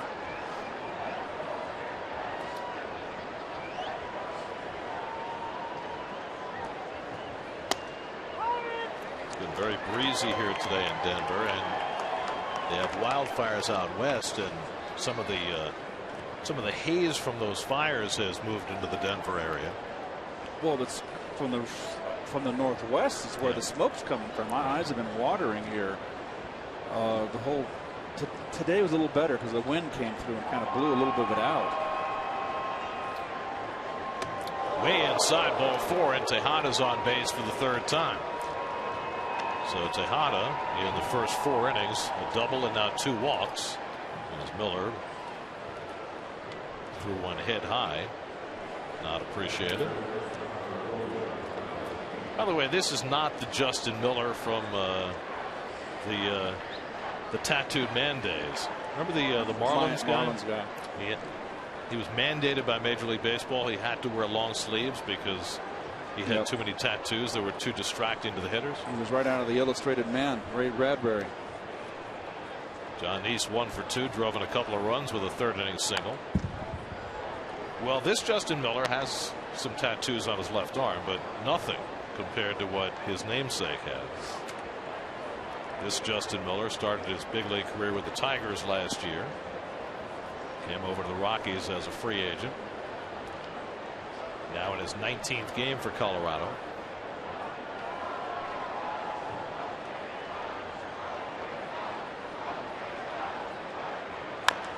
He chops one. Reyes hurries in and makes the play to retire the side. Mets didn't score in the 4th inning. It's hard to believe. Star Wars night. Stormtrooper.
Baseball is brought to you by Land Rover, above and beyond. Around the majors brought to you by your local Infinity retailer. Jung Ho Kang hit 2 home runs, but Starling Marte had the big one in the bottom of the 9th, a walk-off home run for the Pirates. They win 3-2. Miguel Montero and Jorge Soler both homered in the bottom of the 8th, and the Cubs beat the Braves, coming from behind 9-7. And Joe Ross and the Nats with a 6-1 lead in the bottom of the 8th over the Brewers in Washington. Nice crowd.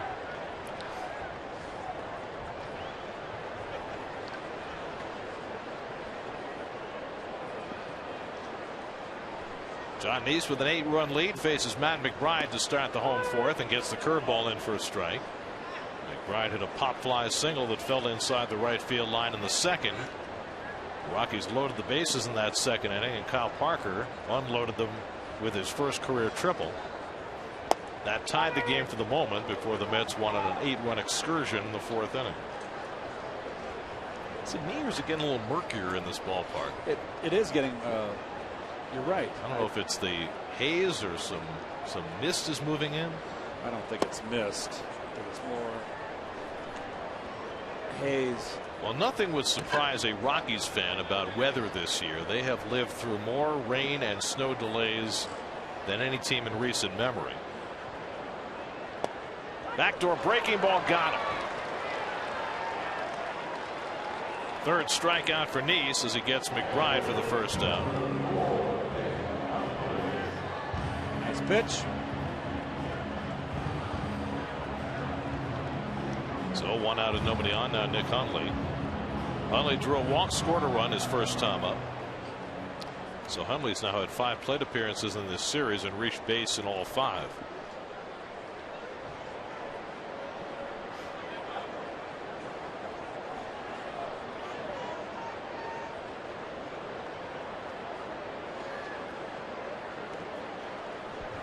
Rockies are trying to end a trend that has been almost historic in nature.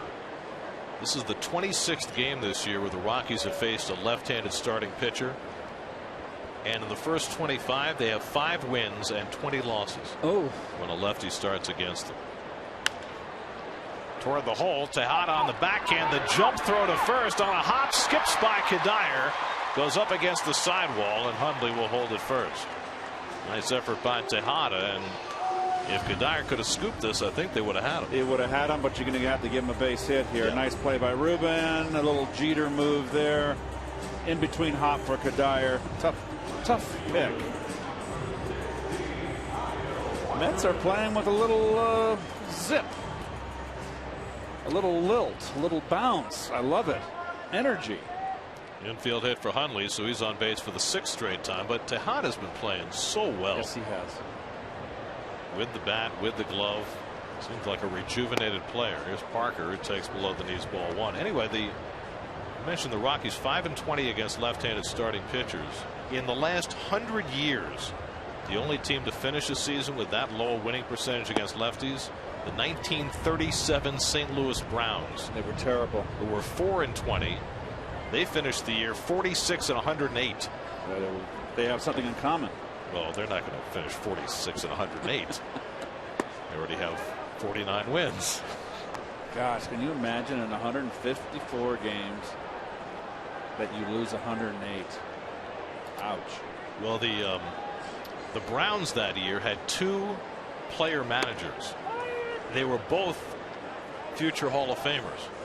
Rogers Hornsby and Jim Bottomley. By the way, that's 2 Jim Bottomley mentions in 2 nights in this series. When did Bill Veeck become owner there? Do you know? I don't know.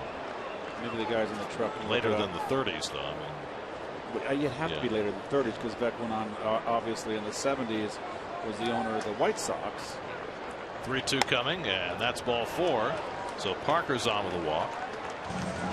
And now 2 men on, and with Walt Weiss just not having much in his bullpen, he's going to have to leave Justin Miller in, and he can use him to bunt here, I would suppose. 2nd walk given up by Nice. It's tough to bunt when you're 8 runs down, but he was so reluctant to go to his bullpen in the first place after having had John Gray knocked out in the 2nd inning last night. But he finally got Miller up and brought him in with nobody out in the 3rd, and Miller's given him 2 innings, and he's going to need more from him. I think you got a bunt here because a base hit will make it 11-5, and we know that nothing is safe in this ball yard.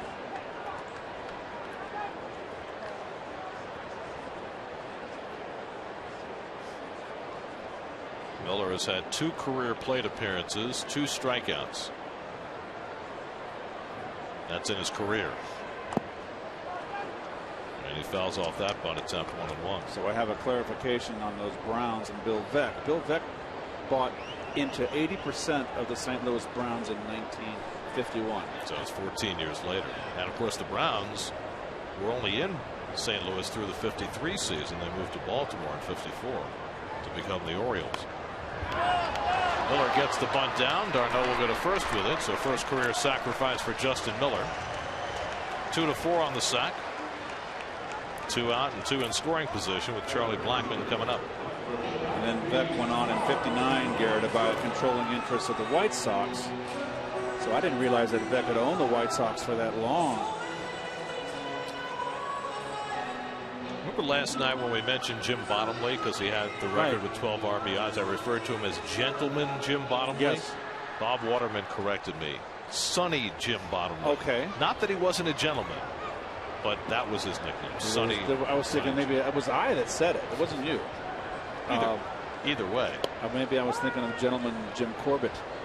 Right. The prize fighter, the heavyweight. We're going to get in the story mode here, folks. This game continues like this. Blackmon is 1 for 2, and Darno and Neese need a conversation.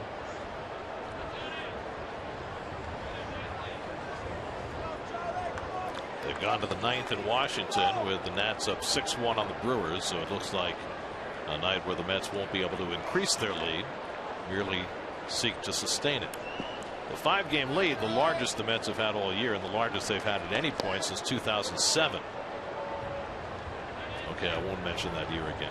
Not tonight. Oh, it's a whole different crew out here. I don't see anybody with any olives in their throats. Wow. Line caught by Uribe, side retired. Hard hit ball for Charlie Blackmon, but Uribe in just the right spot to get these through the 4th inning unscathed. After 4, 11-3 New York.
Well, if you're just joining us, as you can see by the line score, you've missed a lot.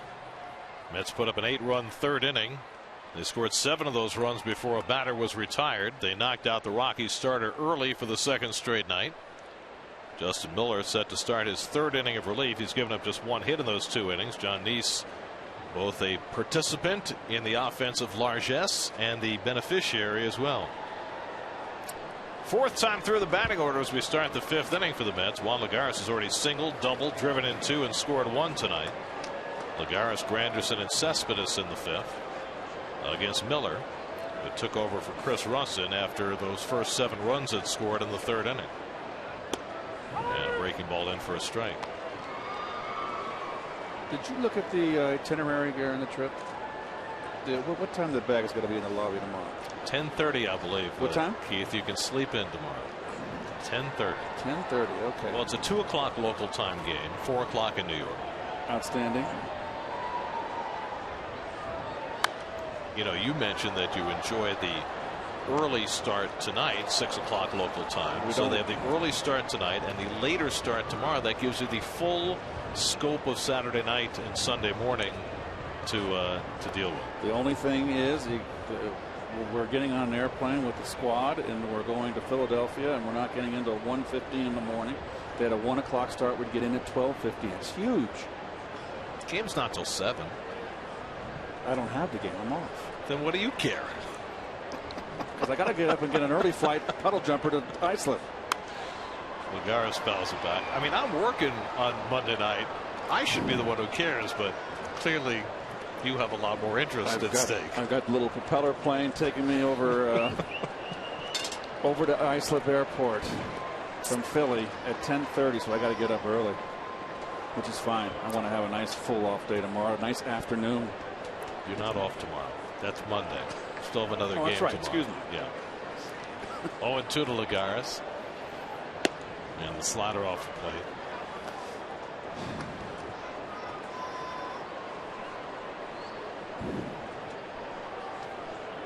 Mets already with 9 extra base hits tonight. They did that in the first 3 innings of the game.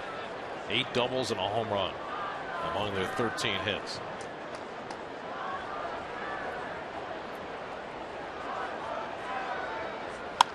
That's toward the hole, and Lagares has his 3rd hit of the night. Hit number 14 for New York.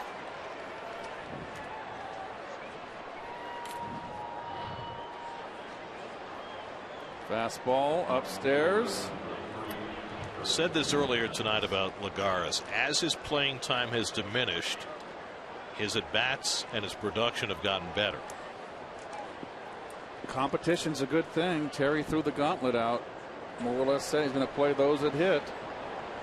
Have you seen anything specific, though, in his at-bats that would jump out at you in terms of his same swing. Better results?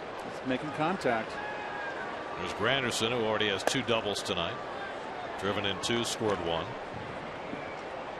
Final in Washington, the Nats 6, the Brewers 1. Joe Ross gets the win.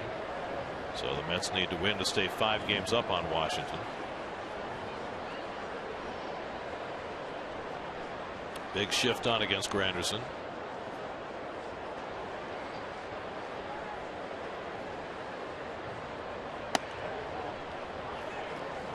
Look at Mom back there behind home plate. There's the defense with the shift. But we got to go back to the center field camera. Look at Mom with the baby out like a light. Right by the field in Coors Field. Toast. It's all those extra base hits. 2-1 to Curtis. No more camera requests, truck. I just was taken by the baby out like a light. You're so in grandpa mode when we come to Denver. That's true. I didn't think of it in that way.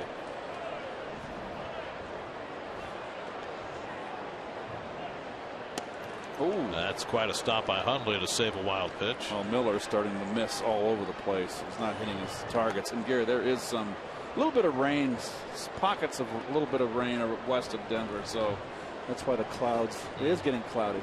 Yeah. But nothing severe. Everything's to the south. Colorado Springs is getting nailed. Now Miller behind Granderson 3-1 with Cespedes on deck. And Curtis takes ball 4 and the Mets have 2 men on. Second walk given up by Miller in relief. It's the best way to start your weekday. Join Suki, Corey, Linda Church with the weather, and Caitlin Monty with all the traffic from 5 to 9 on the Pix 11 Morning News, where every story hits home. So let's see. The Mets have 14 hits. They've drawn 4 walks. That's 18 base runners in 4 innings plus. We're 4th time through the order in the 5th inning. And Steve Foster has little time to compose himself or anything else as he keeps wearing out a path to the mound. I don't know what to tell him. There is action now in the Rockies bullpen, with Miller working his 3rd inning of relief. The UConn product Scott Oberg is up. Cespedes 1 for 3 tonight, singled his last time up. He was the first batter Miller faced when he came on in the 3rd inning. Lagares at second, Granderson at first, and nobody out. And Cespedes takes a fastball for a strike, and maybe that was the message. Throw your fastball. Well, he's into his third inning of relief, Garrett. He might be gassing out a little bit. Remember, we're in an era of baseball where relievers only go 1 inning. Starting to change.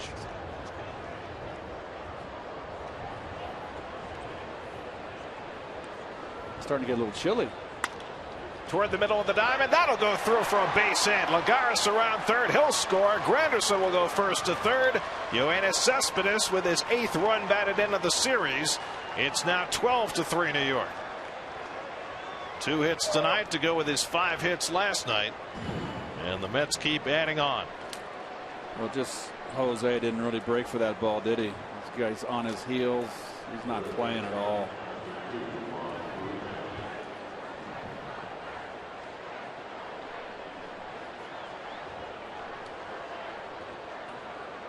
So the Mets with their 15th hit. And now Uribe, who started the 8-run third with an opposite field home run. 1 for 2 and a walk tonight.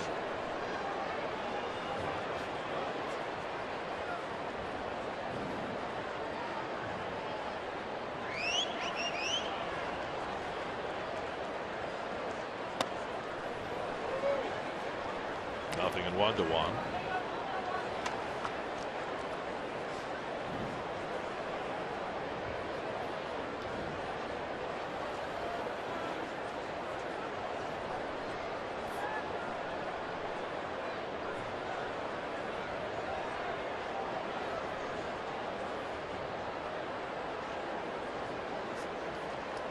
And Uribe grounds one down to third. Arenado goes to second, gets the force. LeMahieu the relay not in time as Granderson comes home to make it 13-3. Well, that hustle from Uribe gets him an RBI. Remember, he hit into a double play last time, didn't get the ribeye steak.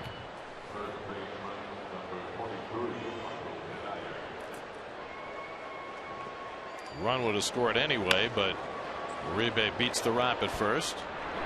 I tell you what, everybody hustles on this team, and this has been going on for quite some time. Even when this team's been out playing the season out, this team runs things out. They play hard for Terry.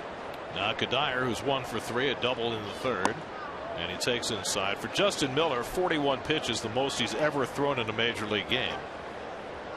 He had not thrown more than 27 in a game this year, and already up to 41. So he's going to be pushed because Rockies have just overtaxed that bullpen.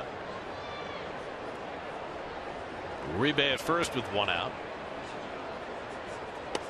And the slider off the plate, 2-0. The Astros have beaten the Dodgers tonight for the 2nd straight day, 3-1. Scott Kazmir gets the win. Zach Greinke takes the loss. The Dodgers' 4th straight loss, so they stay a game and a half in front of the Giants, who also lost today. Miller behind on Kadire, 2-0. And the slider in for a strike.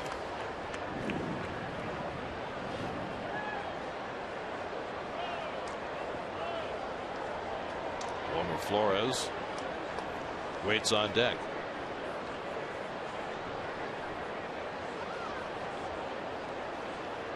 Kadire got the start tonight against the left-hander. He slices one into right field. That's a base hit. Uribe will pull one at second. Kadire has his 2nd hit of the night.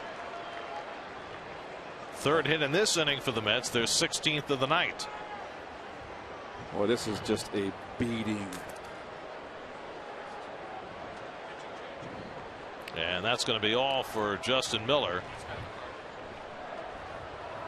Miller goes further than he ever has in a big league game, goes 2 1/3. And now Walt Weiss has to go to his bullpen again. He'll bring in Scott Oberg.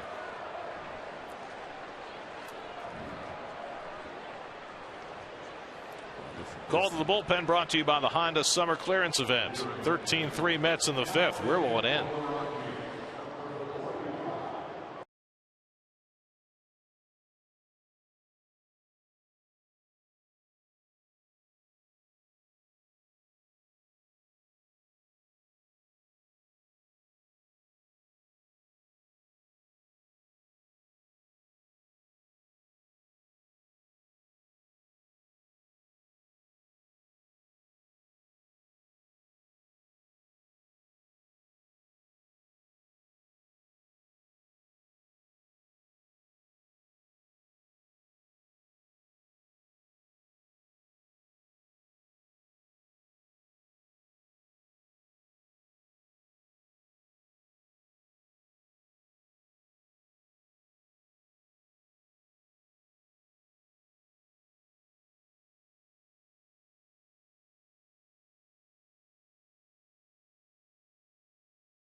25-year-old rookie right-hander Scott Oberg makes his 45th appearance for the Rockies. But it's hard to believe that with the way the bullpen's been so taxed that they only got 41 2/3, but they probably run the relievers in and out of here like hotcakes. Lately, Oberg has been pitching the 8th inning for the Rockies. Here, pressed to the service in the 5th.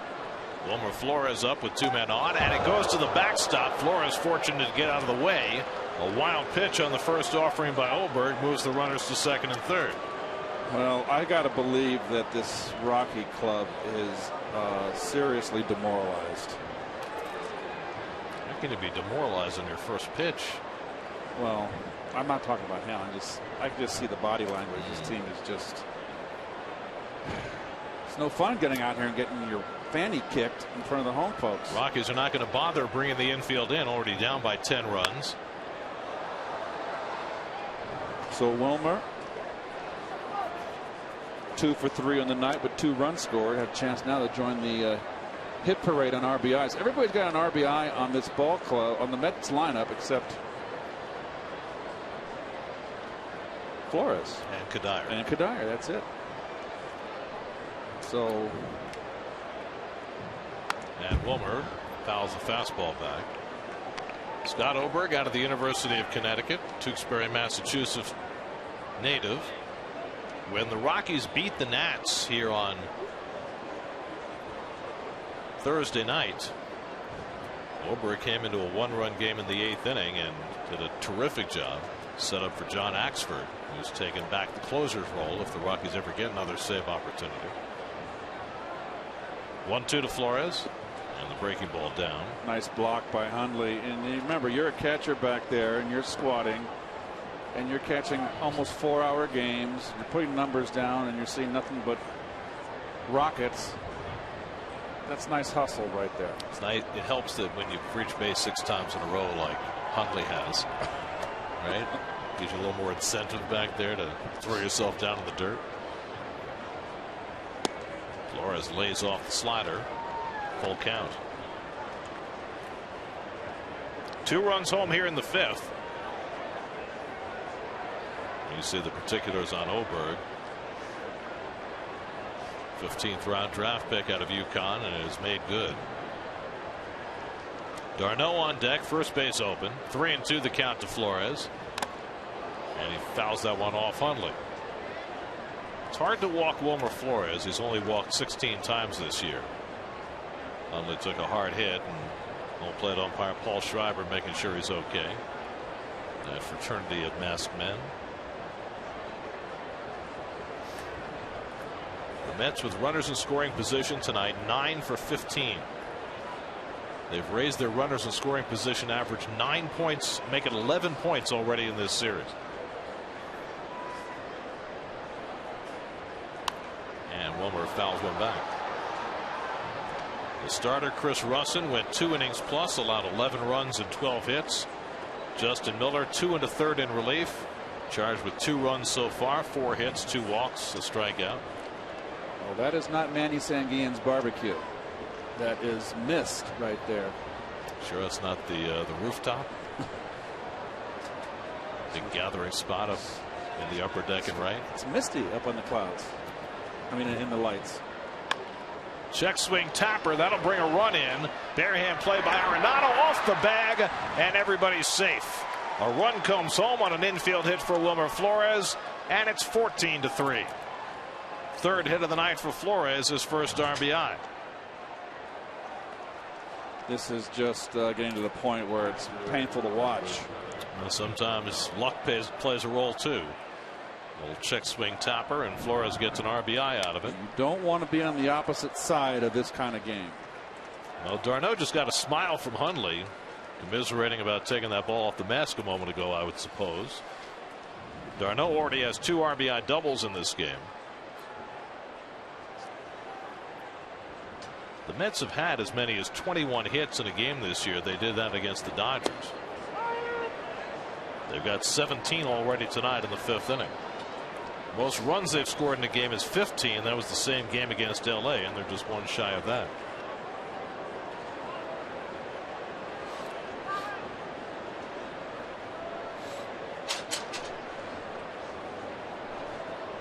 we losing stuff up here? I heard a crash. Everybody okay? It's the crack of the bat up here. It's everywhere. First and third and one out.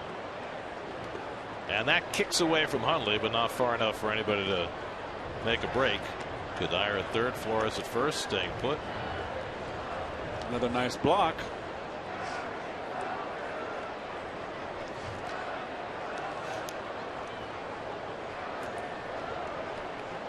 Scott Oberg, only the third Colorado pitcher of the night. All Wise trying to conserve things. Last night he got 3 1/3 of long relief from Christian Bergman. Used 4 other relievers. Quick bat by Darno when he fouls it back. Last night the Rockies used 6 pitchers and all 6 gave up at least a run. Yes. I don't think I've ever seen that before. Usually there's one guy who gets an out or two and comes away unscathed. Not last night. Mets scored in 7 different innings last night. That gets away, and again the runners will hold. Well, Hundley's just like pincushion back there. Better get the day off tomorrow.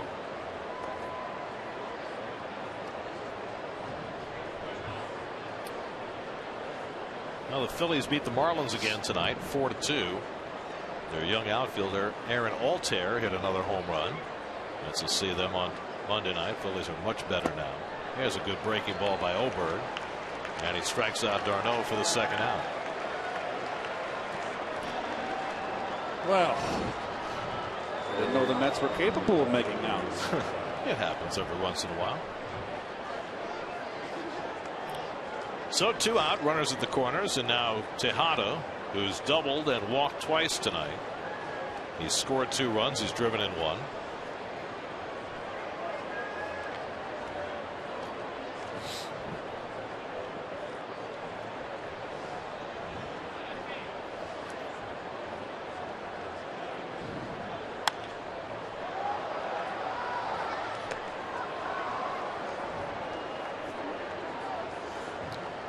What else has happened tonight? The Texas Rangers won tonight.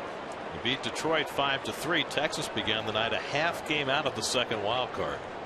Everybody thought they should be packing it in, but they decided to add, and they made the Cole Hamels trade. Looks like it's paying off. Breaking ball off the plate, 1-1. That American League wild card race is so crowded. Toronto has the first wild card spot, but then you've got 10 teams within 7 games of the second wild card spot. There's really only one team in the American League that's completely out of it, and that's Oakland. Even the Red Sox only 7 out of the second wild card. 2-1 to Tejada. You know, who started for the Tigers today in that loss to Texas was 39-year-old Randy Wolf. Has returned to the major leagues. He'd been pitching in the minors in the Toronto organization, and the Tigers just picked him up. They say if you're left-handed and you can breathe, there's a job for you. Lasting proof. 2-2 to Tejada. So Texas was a half game behind the Angels and tied with Baltimore for the second wild card. Baltimore lost tonight. Texas won. So if the Angels lose, Texas would be in that second wild card spot. Be one of the shockers of the season if they actually got to the postseason. 2-2.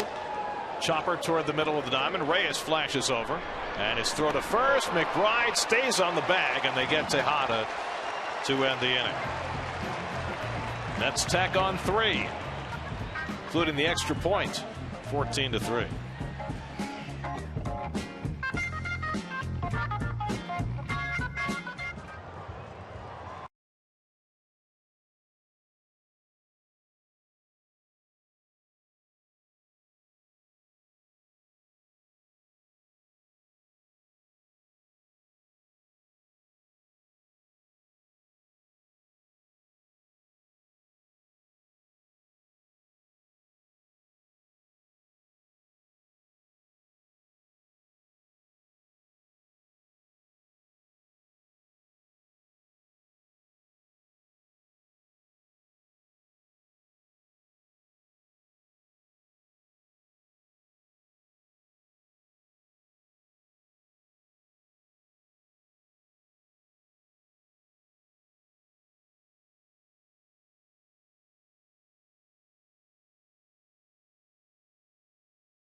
Yes. But we are halfway through. Really? Yeah. 4.5 innings complete. Mets 14, Rockies 3. Jose Reyes takes a curveball from John Neese for a strike. Reyes is sacrificed and grounded out tonight. 0 for 1, 0 for 6 in the series. That's 14 runs, 17 hits. The Rockies 3 runs and 6 hits. Reyes, Gonzalez, and Arenado against Neese. John threw 75 pitches through 4 innings, more than he'd like. But after Bartolo Colon lasted just 3 2/3 last night, it would certainly be helpful for the Mets if Neese can at least get through 6 and save some of that bullpen. 7. Well, that would be better. Reach for the stars. Deep in the hole, no chance for Tejada. You wouldn't think against Reyes, but that was actually a pretty close play. I'll tell you what, Reyes is just not running the way he used to. Normally on a play like that, you'd have no prayer to throw out Reyes. But Tejada making a good effort and nearly got him. Well, he's trying to beat it out. You're right. So it's an infield hit for Reyes, his first hit in the series. And now Gonzalez is 1 for 2, singled his last time up.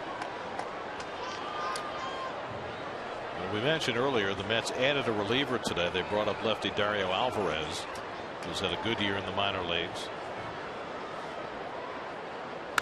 And you'd have to bet that we'll see him at some point tonight to soak up an inning or two in this lopsided game. Yeah, it's a good one to get his feet wet. I remember he was a breaking ball pitcher. I remember last year. Well, a guy who's been all over the world and has fought his way back to get to the major leagues.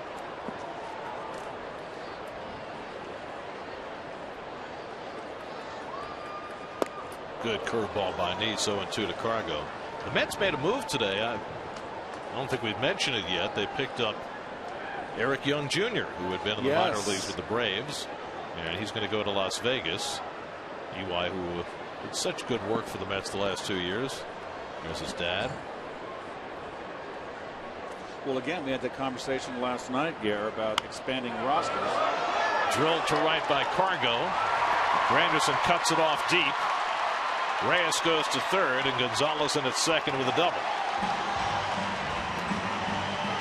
John needs 3 outs. Hanging curveball.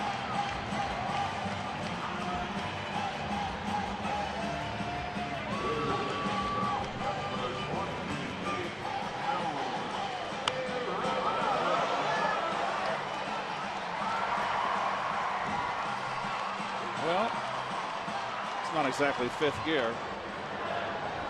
So second and third and nobody on. Nolan Arenado coming up. Yeah, so we were talking about expanded rosters in September and how teams can bring in specialists, and Eric Young will be the ultimate specialist for the Mets in September. Arenado hits one deep to right. Should be playable for Granderson, I think, and he makes the catch up against the wall. Reyes tags and scores, and Cargo goes to third on the sacrifice fly. Ball just kept on going and going, but Curtis had just enough room. Arenado picks up his 92nd RBI. That leads the National League. And now it's 14-4. Eric Young won a stolen base title for the Mets 2 years ago. The Braves tried to shoehorn him in as their regular center fielder this year. That didn't work.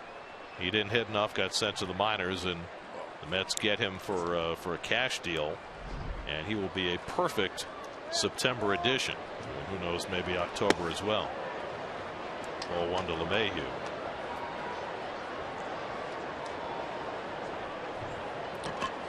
One thing, as Terry Collins said today about Eric Young Jr., is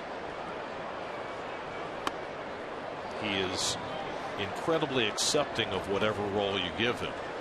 You know, he's always been a part-time player, and every time he plays, he gives you 100%.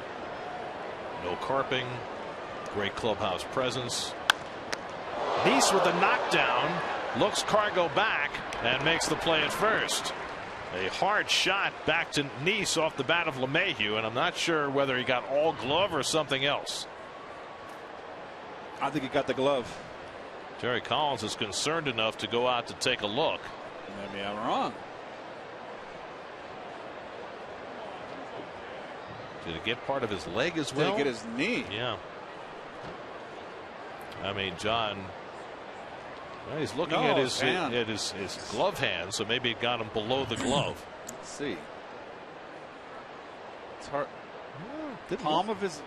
Did he get the palm of his glove? Or maybe the wrist? Hard to tell. I mean, it looked from the replay as though it got all glove, but Terry was all set to leave, but Brian Chicklow, the assistant athletic trainer, not so sure. Yeah, it might have gotten him a little bit on the wrist. But John says he's good to go.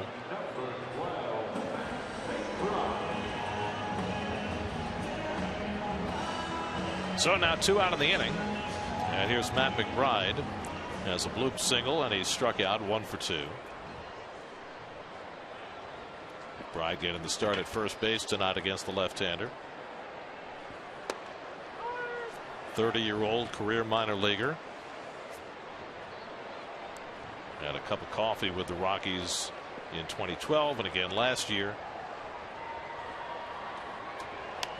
And he pops it up. Flores right there waiting for it. And that retires the side. Neese gets through his 5 innings, yields a run in the 5th. 14-4 New York.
After tonight, the Mets will have 40 games remaining, and there's the breakdown. 10 games against the Phillies, only 1 series against a team that's over 500, and that's the 3 with the Yankees at Citi Field in September. And that last road trip, 4. We always get 4 in Cincinnati, don't we? Dustin Garneau, the rookie catcher, takes over for Nick Hundley behind the plate as John Neese takes a strike. Always seems like we get 4 games in Cincinnati late in the season. The Queen City. Yeah. Neese chops one out to Reyes, and that's the first down of the inning. So Neese now 1 for 4 on the night. He had a big hit though, 2-out RBI. I'm sorry, a 2 RBI base hit back in that 8-run third. Well, it's the 6th inning, and Juan Lagares is getting his 5th plate appearance. Give you an idea of the kind of night it's been. Juan's been a big part of that. 3 for 4, 2 singles, a double, 2 RBIs, 2 runs scored. And with that, Lagares has his batting average up to .265 for the year. Facing Scott Oberg, who gets a fastball in for a strike. Oberg got the final 2 outs in the 5th inning. Curtis Granderson waits on deck.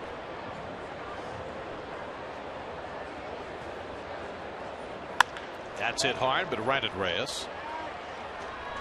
2 out. So 2 up and 2 set aside by Oberg. The Rockies pitching staff has had 1-1-2-3 inning in this series. It was Christian Bergman in the 5th inning last night, and Oberg trying to duplicate that. Josh Donaldson has hit a 3-run homer in the 3rd inning in Anaheim, and Toronto leads the Angels 3-0. Toronto last night won 9-2. The 21st time this year they've scored 9 or more runs. By far the greatest offensive powerhouse in baseball today. Donaldson now has 34 home runs. He's going to hit 40, that's for sure. That's awesome. 40 home runs is. Got a chance to be the MVP this year in the American League. If Mike Trout can relax his clutches on it.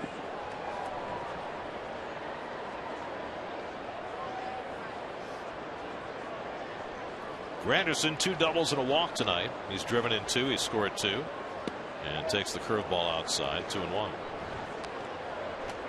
Toronto needs to win to stay a half game behind the Yankees, who beat the Indians today. Luis Severino got his first big league win.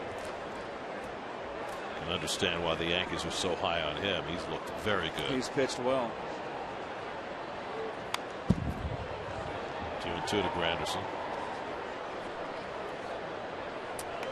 Can you imagine how big that series could be between the Mets and Yankees 3rd week of September? Well, it's going to be a full house. Well, that's for sure. Standing room only. But I mean, it's always that for Mets Yankees, but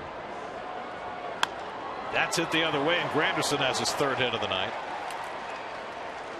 But there have never been games played that late in the season between the 2 teams, and certainly none of as big an import as those could contain. Well, you mentioned, Gary, I remember way back in April or in spring training when we looked at the schedule, you liked the idea of getting the games in early. Mets play the Yankees at Yankee Stadium in April. Well, you know, the Mets and Yankees have generally played in the warm weather months, right? May, June, July. Those are the months where you draw well anyway. Right. So you put one series in April, one in September, which sometimes are iffy attendance months, and you have guaranteed big crowds. So Correct. It makes a lot of sense from a scheduling standpoint. Who's shutting out St. Louis and San Diego, Gary? It's 1-0 there in the 6th. I'll tell you in a second. Cespedes with 2 hits tonight. That's Ian Kennedy for the Padres. Cespedes pops it up, and Garneau should have room. That's not Darno, that's Garneau, the Rockies catcher, who makes the catch. Who knew we would have catchers who were a rhyming couplet? Darno, Garneau. 14-4.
Cubs rallied to beat the Braves 9-7. Pirates got a walk-off home run from Starling Marte.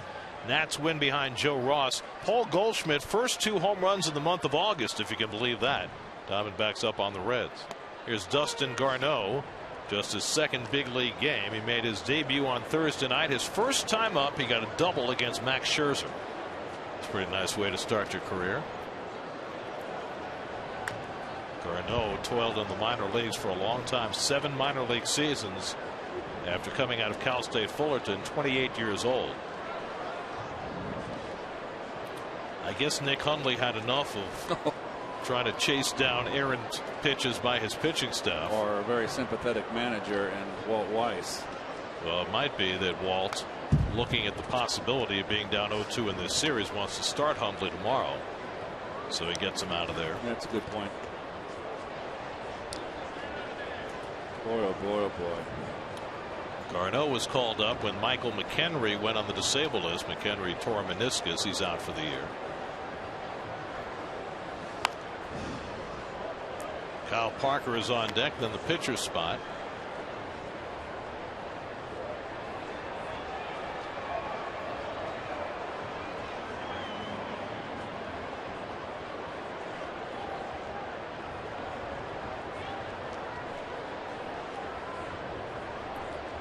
He's over 90 pitches now, and Garneau hits one behind the bag, and that's down the line, and he's now got his second big league hit. And this one will go for 2 bases as well. So Dustin Garneau with a leadoff double.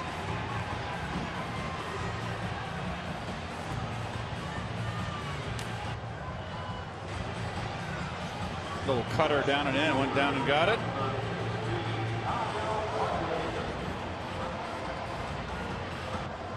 That's hit number 9 against Nice.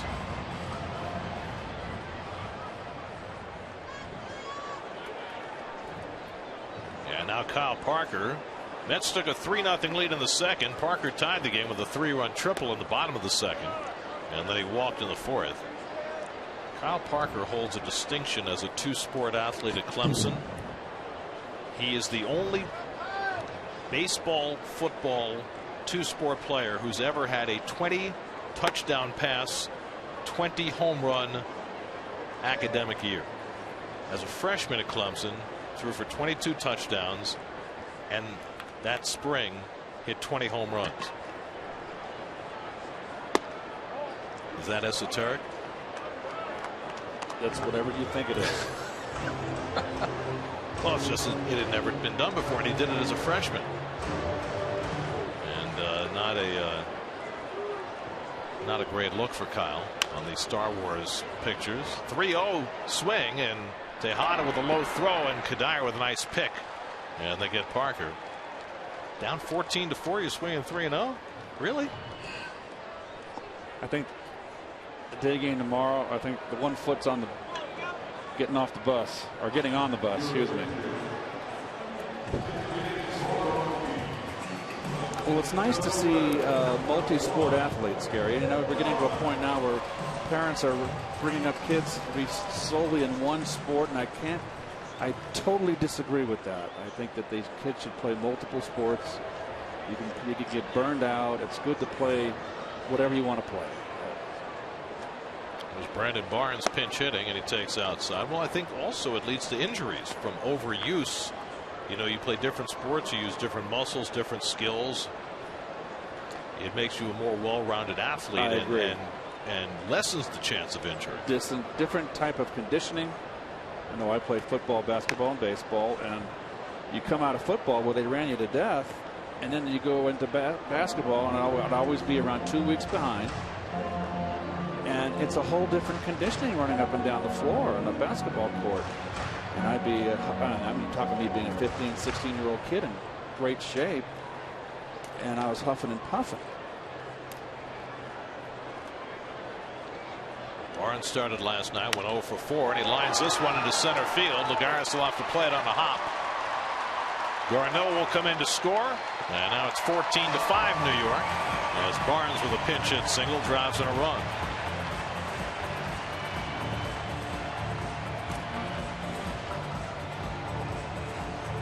Down fastball, went down and got it. In a normal ballpark, that's a ball that Lagares has a chance to catch. But you have to respect the vast acreage out there and play a little deeper, and it becomes a base hit. Well, it's a 9-run lead now. Eric O'Flaherty gets up in the Mets bullpen. But Nice will stay in to face Charlie Blackmon, who was 1 for 3 tonight, lined out with 2 in scoring position his last time up. Rockies now with 10 hits on the night. And Blackmon takes a fastball for a strike. The flip side, though, I think, of the specialization is you look at baseball over the last few years. That's drilled deep to right field. Back goes Granderson near the wall, and it's out of here. Charlie Blackmon with his 14th home run, a 2-run shot. And the Rockies creep a little closer. It's now 14-7.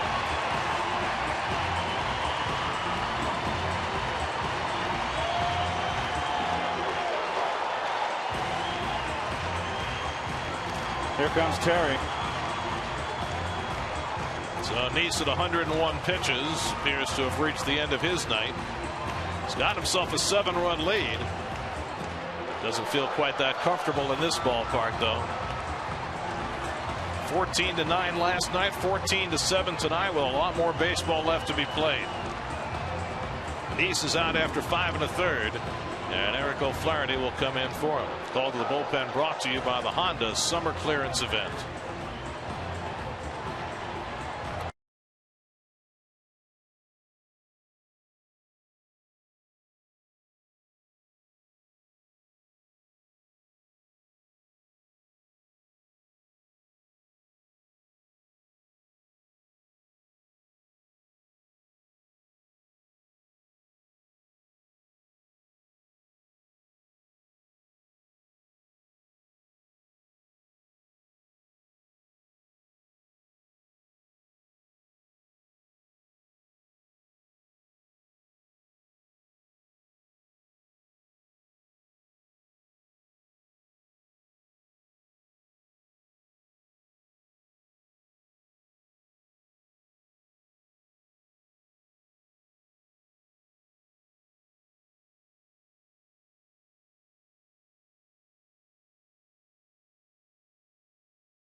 Comes in here behind John Neese. He hasn't pitched since the Sunday game.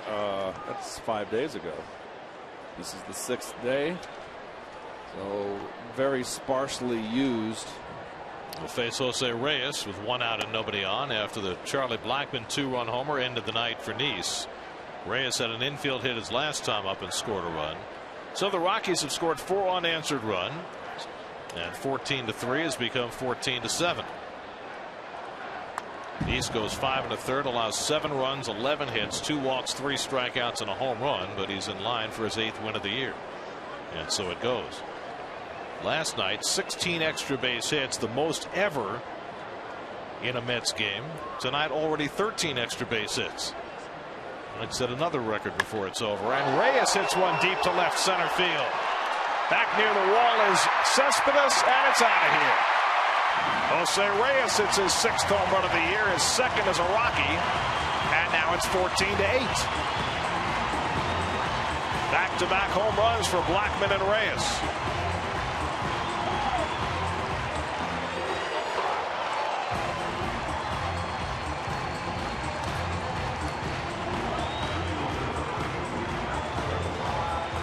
something that's been consistent for O'Flaherty, both in Oakland and with the Mets. He simply cannot get a right-hand hitter out. They came into the day hitting .421 against him, and Reyes adds to that. I mean, if you're going to use him, it would appear you've got to use him only against left-hand hitters. He'll face one now in Carlos Gonzalez, who swings and misses. The lefties are hitting .241 against O'Flaherty. Cargo has singled and doubled tonight, 2 for 3. What a crazy series this is becoming. 0-2. It's never over until it's over in this ballpark. Mets have an 11-run lead. It's now 6.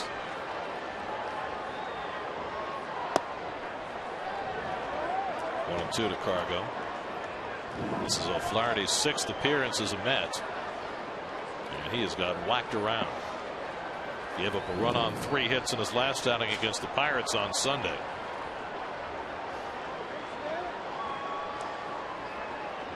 And that's drilled to center. Lagares was playing very deep, but comes on to get it for the second out. Loud out. O'Flaherty is now worth 3 2/3 innings as a Met, giving up 6 runs and 9 hits. I was a little surprised. Did you see, very minor move, the Milwaukee Brewers traded the lefty Neil Kotz to Minnesota yesterday? Yes, that's I saw a that. deal the Mets could have blocked. They could have claimed a guy like Kotz and gotten him, but they obviously decided that he was not on their radar. O'Flaherty will leave. Carlos Torres comes in. Call to the bullpen brought to you by the Honda Summer Clearance Event.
Carlos Torres will come on to try and get the final out in this bottom of the 6th. Well, Carlos last time out gave up the home run to Urrutia in that final game, the second game in Baltimore, that lost the ball game in the bottom of the 9th.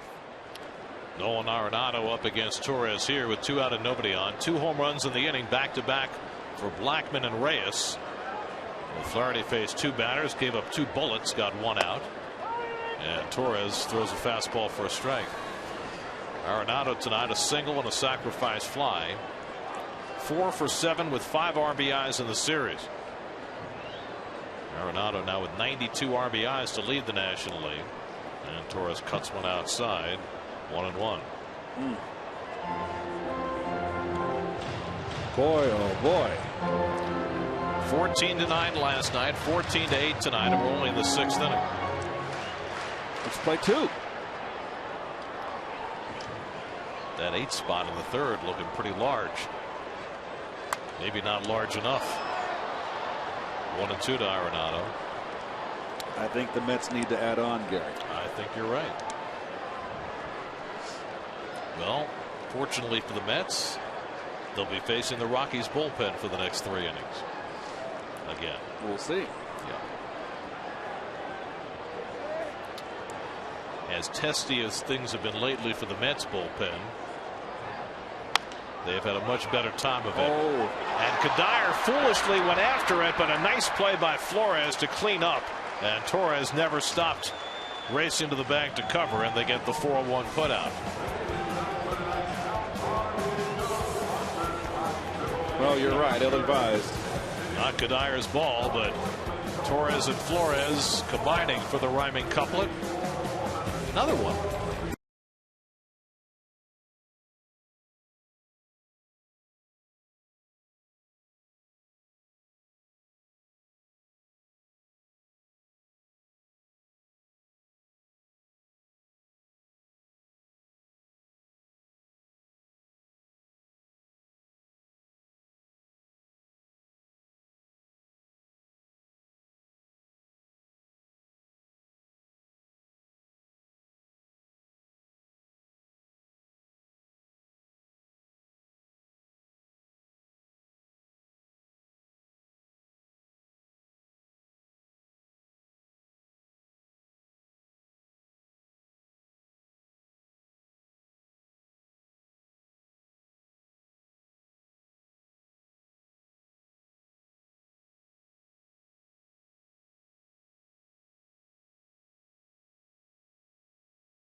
Score for tonight. Last night 29 hits. We've already had 30 tonight, and we've only played 6 innings. Don't touch that dial. There's nothing wrong with your television.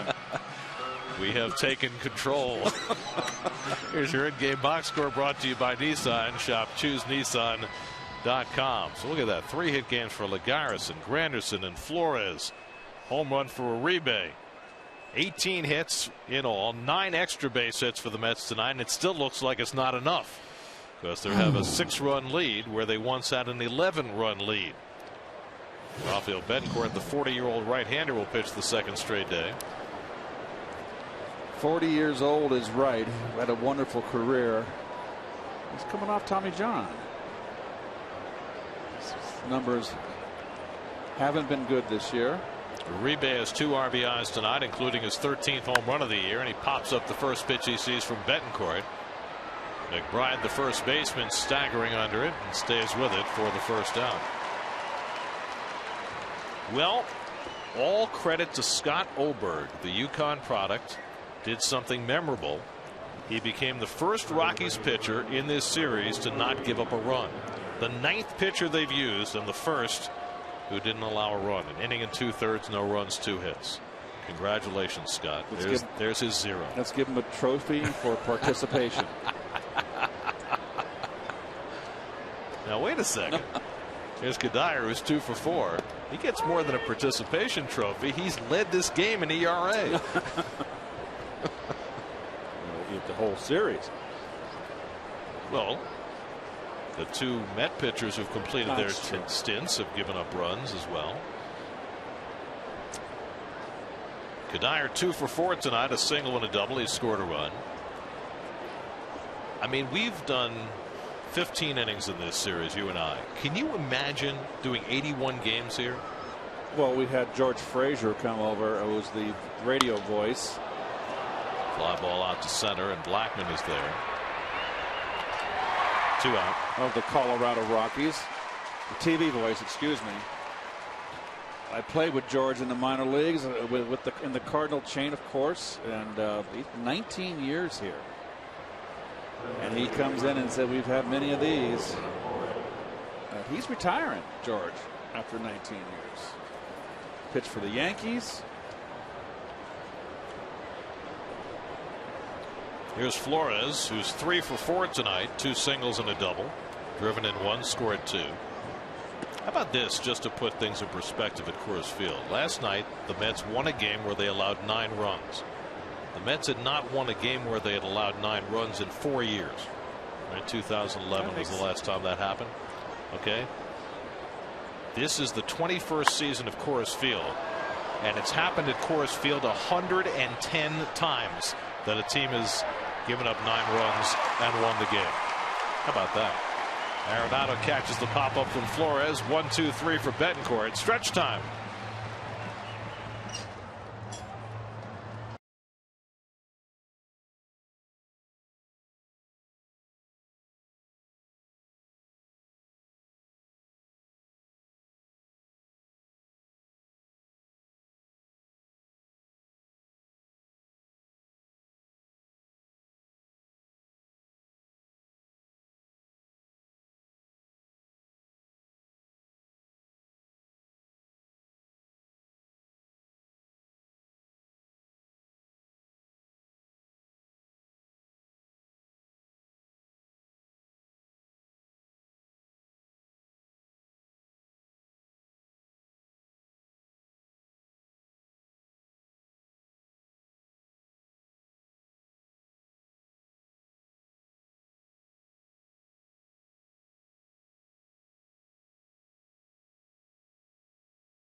Normal circumstances, this isn't a game they'd probably use Jeurys Familia in, but seeing as we're at Coors Field, who knows? And you know, Familia, he's turned himself into such a great closer this season, but he's an even better person, and that's something that probably doesn't get enough publicity, just how good of a guy Familia is. And you know, we've documented at times this season some of the humble beginnings for Familia, a guy who grew up without a whole lot, 2 parents who really worked from sun up till sundown trying to provide some food for their family. But Familia, ever since he signed with the Mets, it was always his goal to give back and provide a better life for his family, and that goal is pretty darn close to completion in terms of the big thing that Familia was looking for. When Familia got brought up to the big leagues 3 years ago in September of 2012, one of the first things he did was buy a plot of land in his hometown of the Dominican Republic. For the past 3 years, he's been building a house on that land. The house, it is ready. It's ready to be moved into in just a couple of weeks. And he is moving into that house. His mother, his father, both of his sisters, his brother, his niece, his fiance, his son, and he'll live there in the offseason. And when I was talking to Familia about that today, you know, you can tell when you speak with Familia how much pride he has in what he's accomplished this year on the baseball field, but nothing close to the pride he's accomplished, the pride he feels in having accomplished what he's about to in terms of giving his family a better life. Talking in the bullpen with the new arrival, Dario Alvarez. Meanwhile, this is as hard as we've ever seen Carlos Torres throw. He's topped out at 96. Well, he's used to pitching here. More than a few seasons here with the Rockies. You know, I've always wondered, we talk all the time about the effect of the thin air on the ball traveling, the effect on the breaking ball. But you would think that if you're a fastball pitcher that you would get another couple of miles an hour because of the thin air, right? Less wind resistance? Possibly. Up the middle, Tejada with a nice spinning stop from his knees, and Kadire with a stretch, and they get him. Oh, wow, what a play. Ruben Tejada looking just phenomenal in the field, and he makes a stunner with help from Kadire to get LeMahieu. Beautiful play by Ruben. Nice scoop by Kadire. And Ruben has just been playing inspired. This is what Ruben can play. He's got a chance now with what Terry Collins has done so well. And go ahead, Garrett's the play of the game. It is the play of the game, brought to you by Cigna, together all the way. And I'm just not looking at the monitor. My fault. That's the second time Tejada's robbed LeMahieu tonight. And now this one up the middle, beyond Ruben's reach. And McBride has a base hit. Well, with the flexibility now that Terry has, we know that Ruben, if he plays around 2-3 weeks in a row, he starts to affect his play. The bat gets slow. So now keeps him fresh. He plays like this. Now Dustin Garneau gets a second at bat. Came in for Nick Hundley to catch the 6th inning, had a double in his only at bat and scored against John Neese. And Torres blows one by him, 0-1. Garneau, 28 years of age and getting his first crack at big league play. This is only his second game.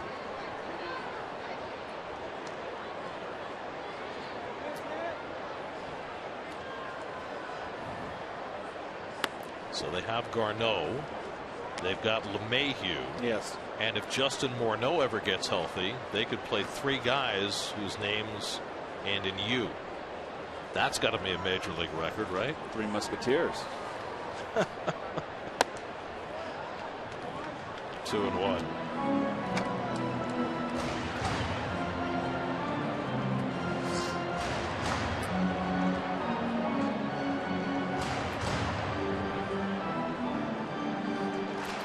Well, between Hundley and Garneau, the Mets have yet to retire a Rockies catcher in this series. Hundley was 4 for 4 with 2 walks in the series. Garneau would double his first at bat, and he lifts this one to center. On comes Lagares, and he gets there to make the play, 2 out. So finally, a Rockies catcher is set aside. 2 out, McBride at first, and now Kyle Parker, who has the biggest hit in this game for Colorado, a 3-run triple back in the 2nd inning, his first career triple.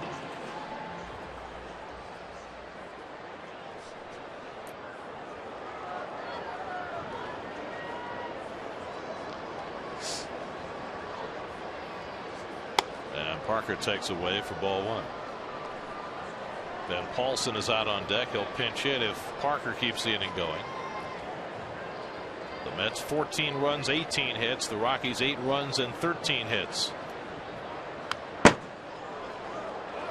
1-1 to Parker. John Neese went 5 1/3, allowed 7 runs and 11 hits, and he stands to be the winning pitcher, as incongruous as that sounds.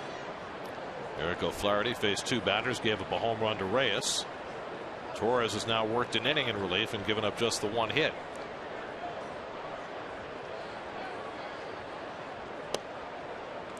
Depending on what the Mets do offensively in the next inning or 2,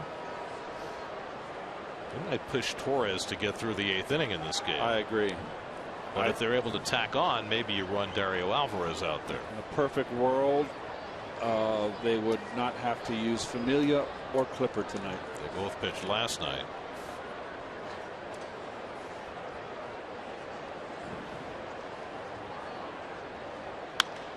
Out to right field. Granderson back to the warning track, looks up, and it's off the fence. McBride to third. He'll be waved home. Stopping at second is Parker with an RBI double, and now it's 14-9. 6 unanswered runs by the Rockies, And all of a sudden, it's getting awfully close in a Coors Field that's yielding runs by the barrelful. Is it have you ever seen the ball carried like this in a series, Garen? Or is the pitching that bad? I remember it carrying like this before they had the humidor. Back in the 90s, the ball would fly like this, but not recently. I mean, that was a routine fly ball that kept flying till it hit the wall. I mean, I come here every year. I've never seen this kind of barrage.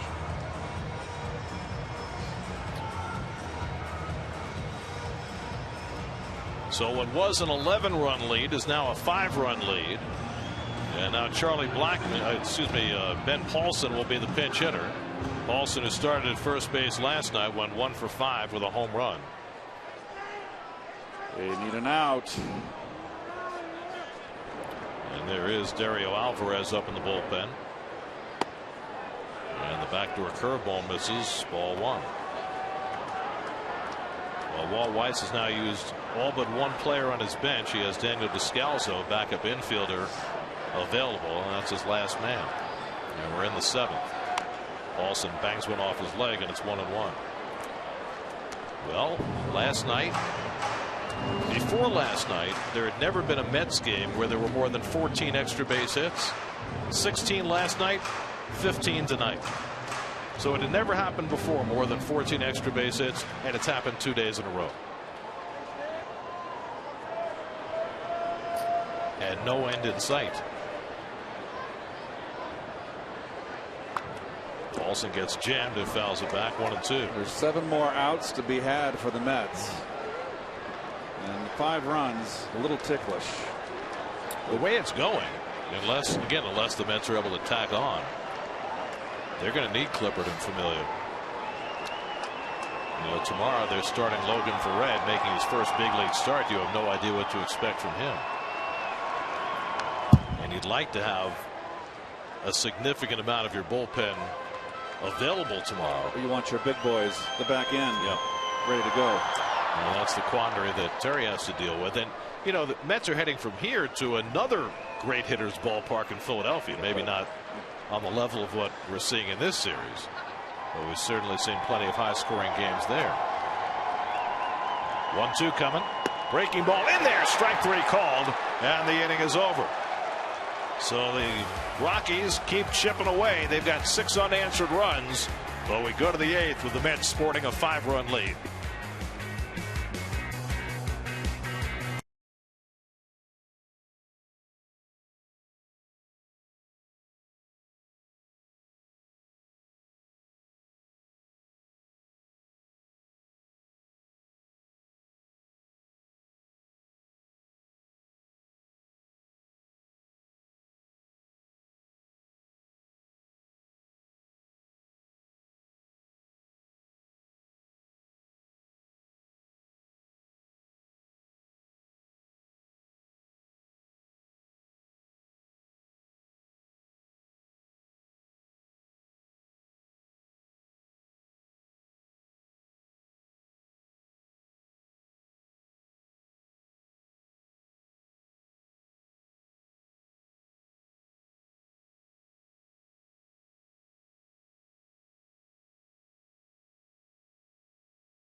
Because all the action is here at Coors Field.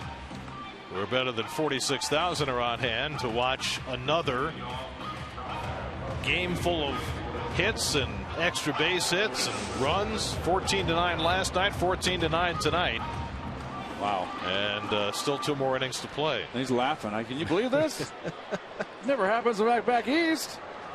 And there's the new pitcher, Christian Friedrich, who sucked up the loss yesterday.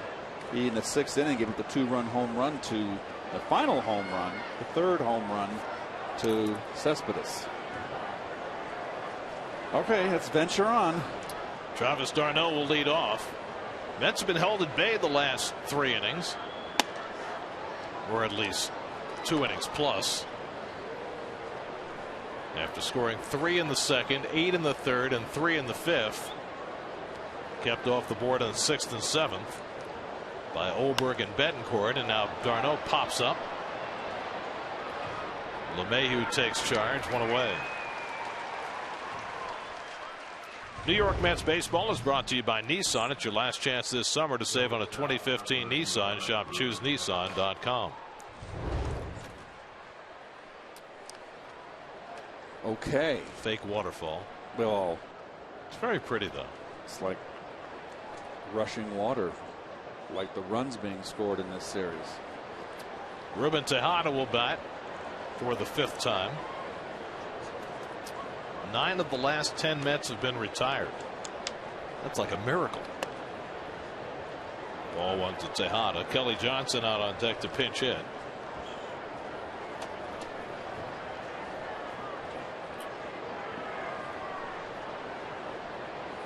Ruben has a double and 2 walks tonight, 1 for 2. And that's drilled just past the originator and into center field. I mean, there haven't been cheap hits in this series. They've been nothing but rockets. Well, Friedrich fortunate to get out of the way. And that's on the pitching. 2 for 3 for Ruben with 2 walks, RBI, and 2 runs scored. So the Mets have their 19th hit of the night, and now Kelly Johnson will come up and pinch hit for Carlos Torres. Kelly started last night at second base and went 2 for 4 with a walk.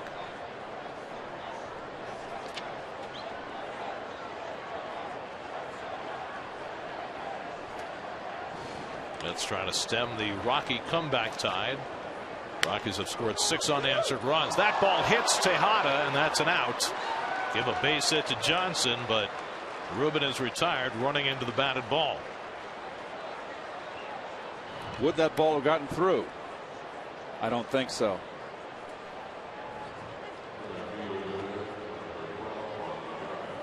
So Kelly Johnson has to maybe take Ruben out to dinner. We've seen that twice this road trip. When did we see that before? We've seen Murphy it recently, got a hit. right? Murph got a hit. Was it last night that Murph got the hit? Yes. So twice in this series. We've seen everything. Murph had the hit. Oh, maybe not this game. No. Not this game. No, Not this series. It was in Baltimore. I think it was in Baltimore. Yes. Well, Lagares up for the 6th time. He's 3 for 5 tonight. 2 singles and a double, 2 RBIs. So the Mets now with their 20th hit give the put out to the first baseman. So not just a 3U. Yep. Why not a 4U? I don't know. It's what the official scorer said. I would have given it to the second baseman. Arenado with his nightly gem. And he throws out Lagares. That guy's unbelievable. Best third baseman in the game. No question. No question. He is something absolutely special. That was a bullet. Still 14-9.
Take on the Red Sox at 7:10, and all fans in attendance will receive a Mets NY logo T-shirt courtesy of Pepsi. For tickets, visit Mets.com/free shirt Fridays. The Rockies in-game box score brought to you by Nissan. Shop ChooseNissan.com. 5 Rockies with 2 hits tonight. Blackmon and Reyes hit back-to-back home runs against Neese and O'Flaherty in the 6th inning.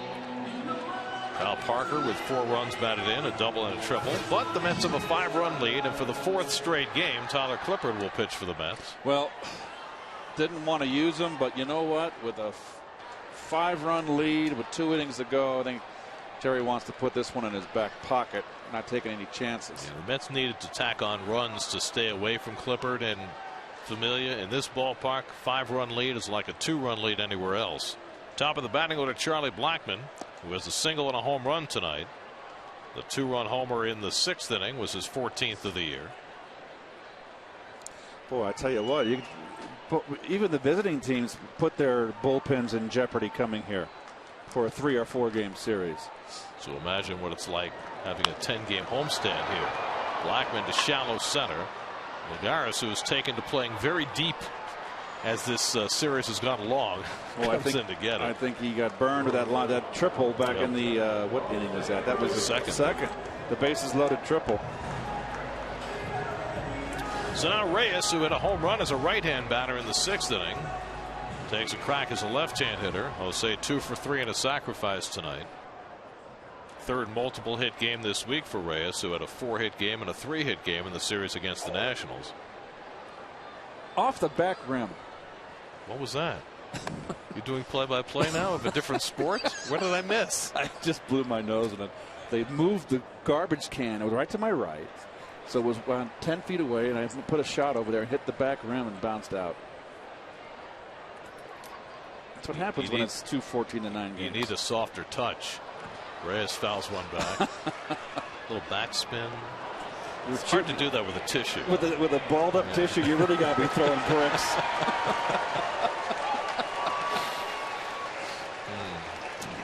This is what happens after 63 hits in the first 2 games of this series. Oh my goodness. Princess Leia's never looked better. Star Wars, nothing but Star Wars.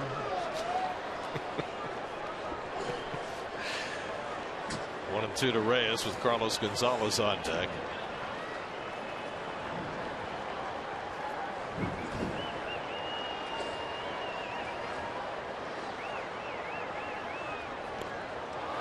And he missed that changeup, but it goes to the backstop, and Reyes will reach first base safely. Reyes completely befuddled by the off-speed pitch, but no chance for d'Arnaud to knock it down. He did the old backhand, but you know what? It's just light air up here. He's caught both games, and it's just a lot of wear and tear. Nick Hundley, the catcher for the Rockies, took an early bow. So it's a strikeout for Clippard, a wild pitch, allowing Reyes to reach, and now Carlos Gonzalez bats with a man on. Cargo is 2 for 4 tonight, lined out to center field his last time up.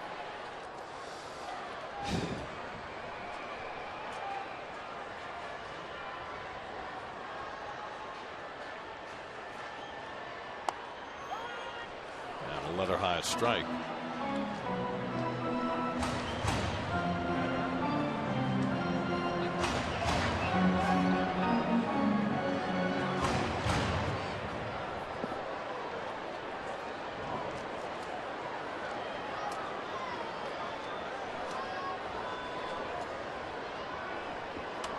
Reyes at first and 1 out.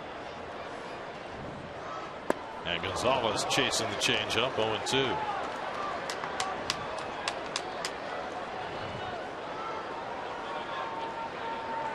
Chasing the sinking cambio. Clippard struck out Cargo last night.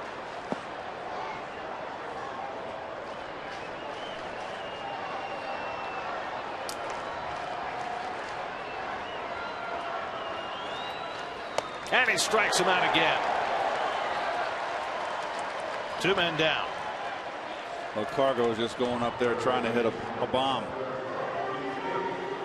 All or nothing. I mean, that's a changeup up above the strike zone. Probably not what Clippard intended, but it worked.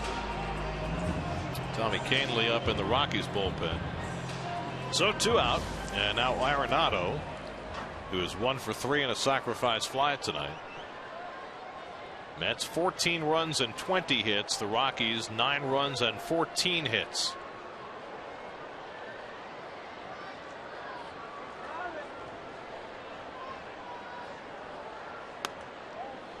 It has been a bombardment on Blake Street for everybody concerned. But the Mets have 4 outs to get and a chance to win their 10th straight game against Colorado. So what do you do if you're Terry in the 9th inning if you've got a 5-run lead? I don't want to. Would you not bring in Familia? I think I'd try to get someone else in to get the 9th. If Clippard can get this out, as Arenado lifts it to right center, and he does, and it should be playable, I think you start the 9th inning with somebody else and have Familia ready. Agreed. In case you need him. 100%. On to the 9th we go. Mets up by 5. I love it, and I agree.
It's Star Wars night at Coors Field.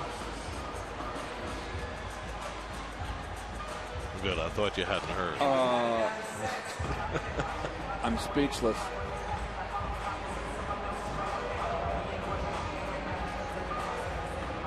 What is going on? Oh, well, there's the Rally Parakeet. The Rally Parakeet has officially made it to Denver. I don't think he's part of Star Wars night, though. Those guys apparently are. I think we need to go back to the Rally Parakeets. Are we in the 9th? We're about to be, yeah. Tommy Kahnle will pitch the top of the 9th for Colorado. Well, he was the closer. Didn't fare well, and now he is not the closer. And they're looking just to have. Actually, it's a streak going here, Garrett. The last 2 pitchers for the Rockies have not given up a run. 3. That's 3 pitchers. No, excuse me, you're right. 3. Olberg, Betancourt, and Friedrich. Curtis Granderson 3 for 4 on a walk tonight. So Curtis with 5 hits in the series. You could fatten up your average coming in here. Big shift on the infield on the right side.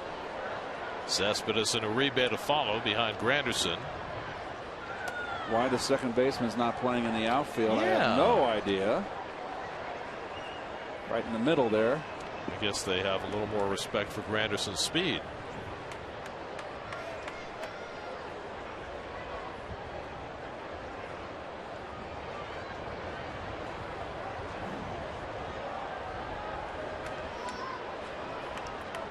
Kahnle behind 2-0. And Granderson takes a fastball for a strike.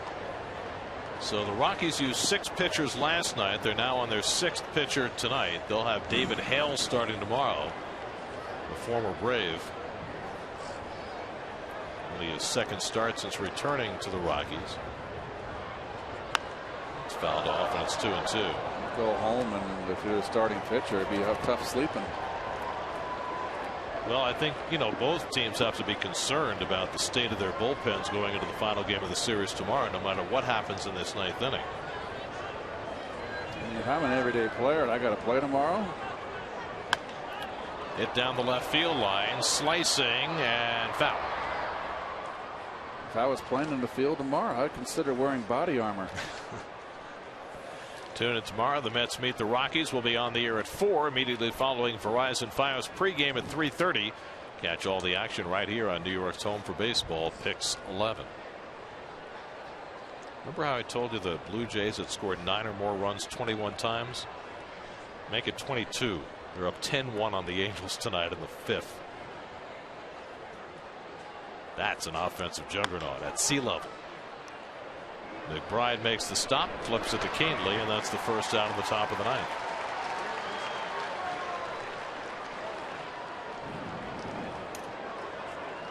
Well, Jeurys Familia is up in the Mets bullpen.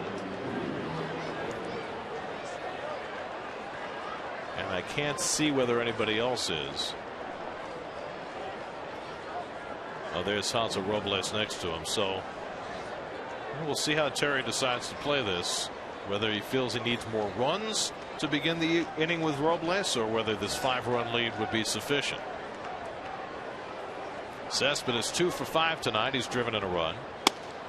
Just a pedestrian kind of a good night for Cespedes after his historically good night last night. Robles is going to finish it off. Even if they don't score again? Yes. Okay.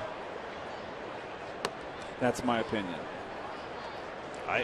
I'm with you. I think that's the way you need to play it. 5 runs. Save Familia for tomorrow if you can. If something happens, you Captain Hook. Well, that's what he did in Baltimore, remember. First game of that series, the Mets had a 4-run lead going to the 9th. Started the inning with Clippard. He got in trouble. Save opportunity presented itself. Familia came in, and he had to hang on by his fingernails.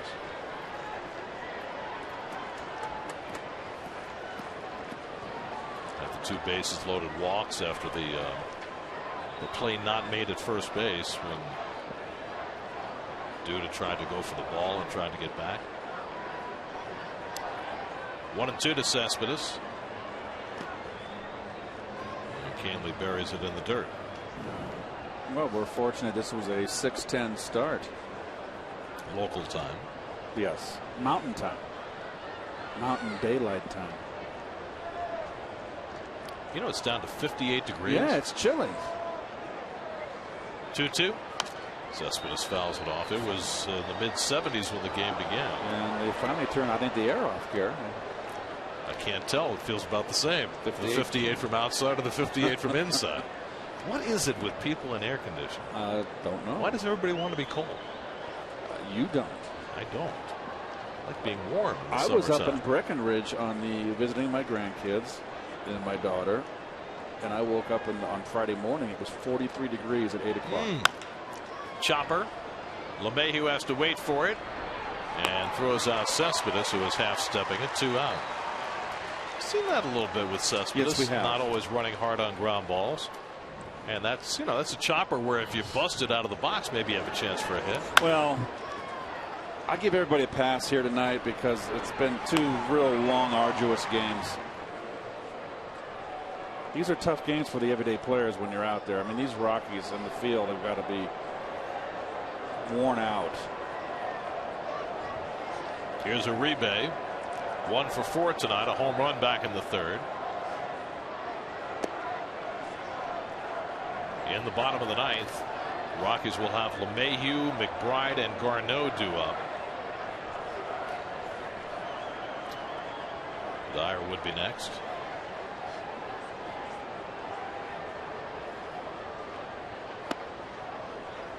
2-0 to Uribe.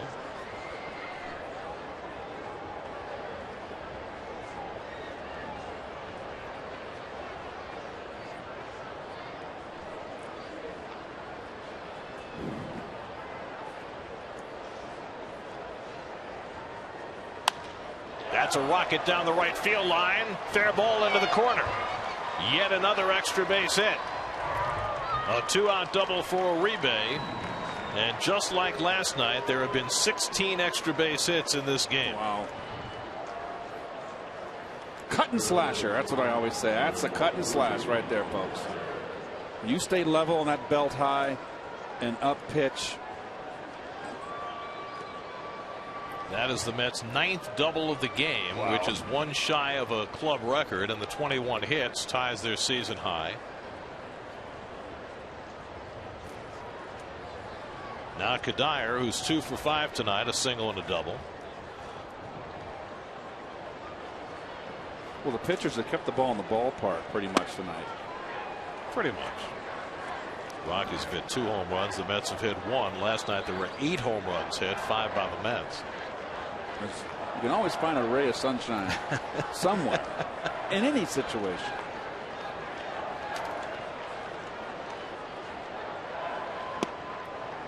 Well, I know this.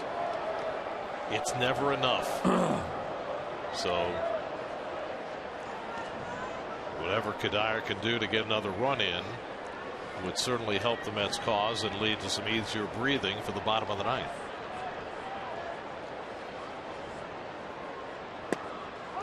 Mets tonight are 11 for 20 with runners in scoring position. 11 for 20. Remember the game in St. Louis when they went 0 for forever? Don't you got to mention that game? I got more bad press from that game than you can shake a stick at. I thought you were brilliant. I thought you got great reviews. I know the Twitter universe loved every minute of it. And after all, what else matters? Oh, well, life goes on. Can't please them all. Gary, you told me that. What's the old song? Ricky Nelson? Can't please everyone, so you got to please yourself. Oh, that's right. That was the Woodstock song, right? Garden Party. Yep. The song was about his Woodstock appearance. First strike, 3-2. He performed there. Who in the heck booked him? Ricky Nelson? I think so. Right after Hendricks? Can you believe that? No. Look it up. 3-2 from Canely to Kadire. And that strike 3 call. Kadire unhappy about it. But that's how the top of the 9th comes to an end. Now the Mets need 3 outs for their 10th straight win over the Rockies.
New York Mets baseball is brought to you by Mazda.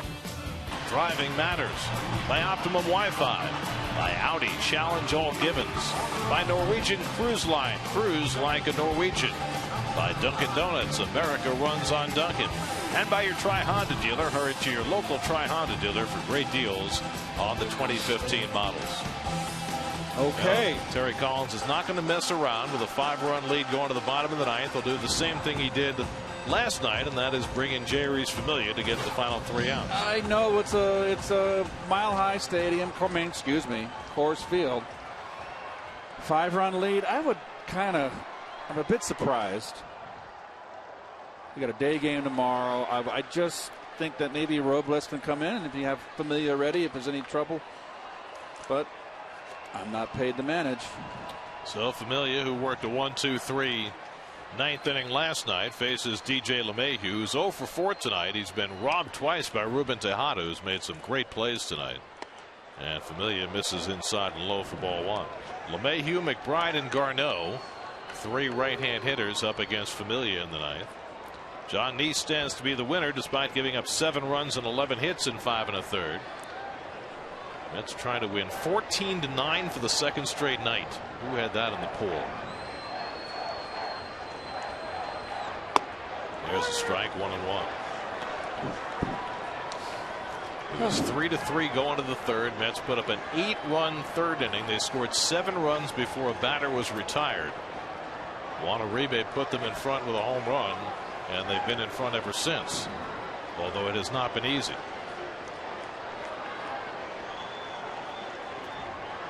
The Mets were up 14-3, but the Rockies scored a run in the 5th, 4 in the 6th, then 1 in the 7th, and that's why Familia is in the game, because what was an 11-run lead is a 5-run lead, which in this ballpark feels like something much skinnier. 2-1 to LeMahieu. And now 3-1. 97. That was you put some mustard on that one. I thought it was knees and block. That's the hardest I've seen him throw in a while, Gary. It has not helped the pitchers that Paul Schreiber has had a pretty tight strike zone tonight. Well, I would tell you this. If I was an umpire on any home timeouts behind home plate here at Coors Field, I would tell all the players on both sides first time through the order, anything close, boys, swing the bat. I'm a pitcher's umpire this series, this game. Problem is, of course, the umpires are being graded based on a computer model of the strike zone, and the people grading them don't care what the venue is. So they're kind of between a rock and a hard place. 3-2 coming.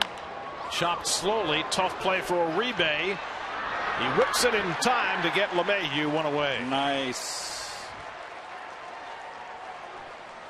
He can play third base. He certainly can. He doesn't look like he has the body, an athletic body, but he's got quickness. Good footwork. He's a player. So 1 out.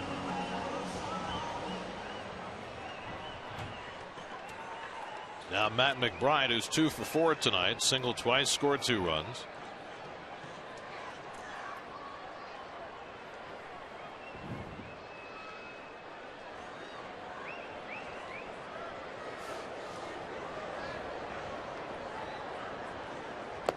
"29 hits last night, 35 hits tonight. 16 extra base hits last night, 16 extra base hits tonight." I don't know what we're going to do on the web hit. I mean, I'm not going to have much left in the tank for the web hit. Tune in, everybody.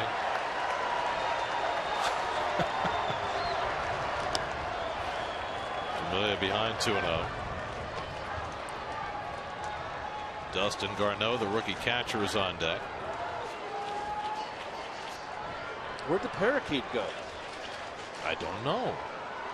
He was standing up amongst the Mets fans in the left field corner. Perhaps the suit got a little warm. There's a strike. Or perhaps he only appears when the Mets are batting, being the rally parakeet. Well, I hope he behaved and not the himself. shutdown parakeet. I hope he behaved himself.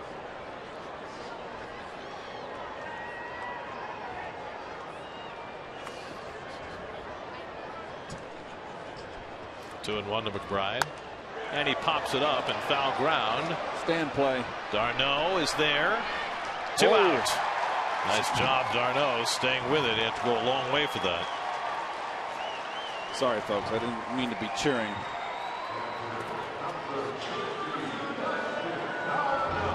All right. Let's put this game to bed. One more out to get for Familia. And there's Garneau next to Darno. Garneau doubled and scored in the 6th, fly down in the 7th after coming on for Nick Hundley.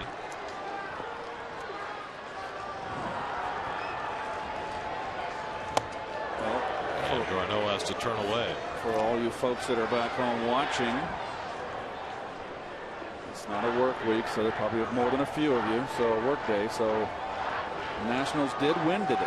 So the Mets would, with this win, would keep their 5-game lead on the National League East with 40 to play.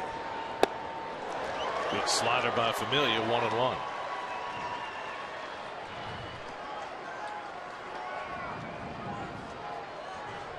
Tyler Clippard contributed a hitless 8th inning. He was the first Met pitcher tonight to throw up a scoreless outing, and Familia trying to do the same.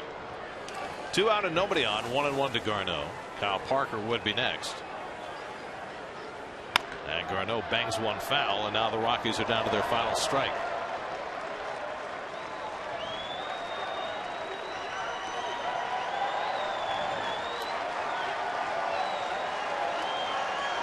Well, John Neese gets within 1 game to get back to 500 at 8-9 if the Mets can hang on to this one.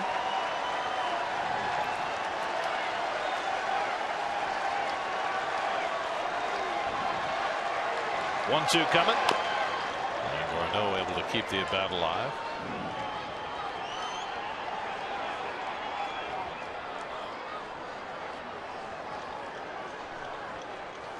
Second straight night that Familia has been asked to work the 9th in a non-save situation. And these Met fans glad they made the trip. They'll be gladder in another strike.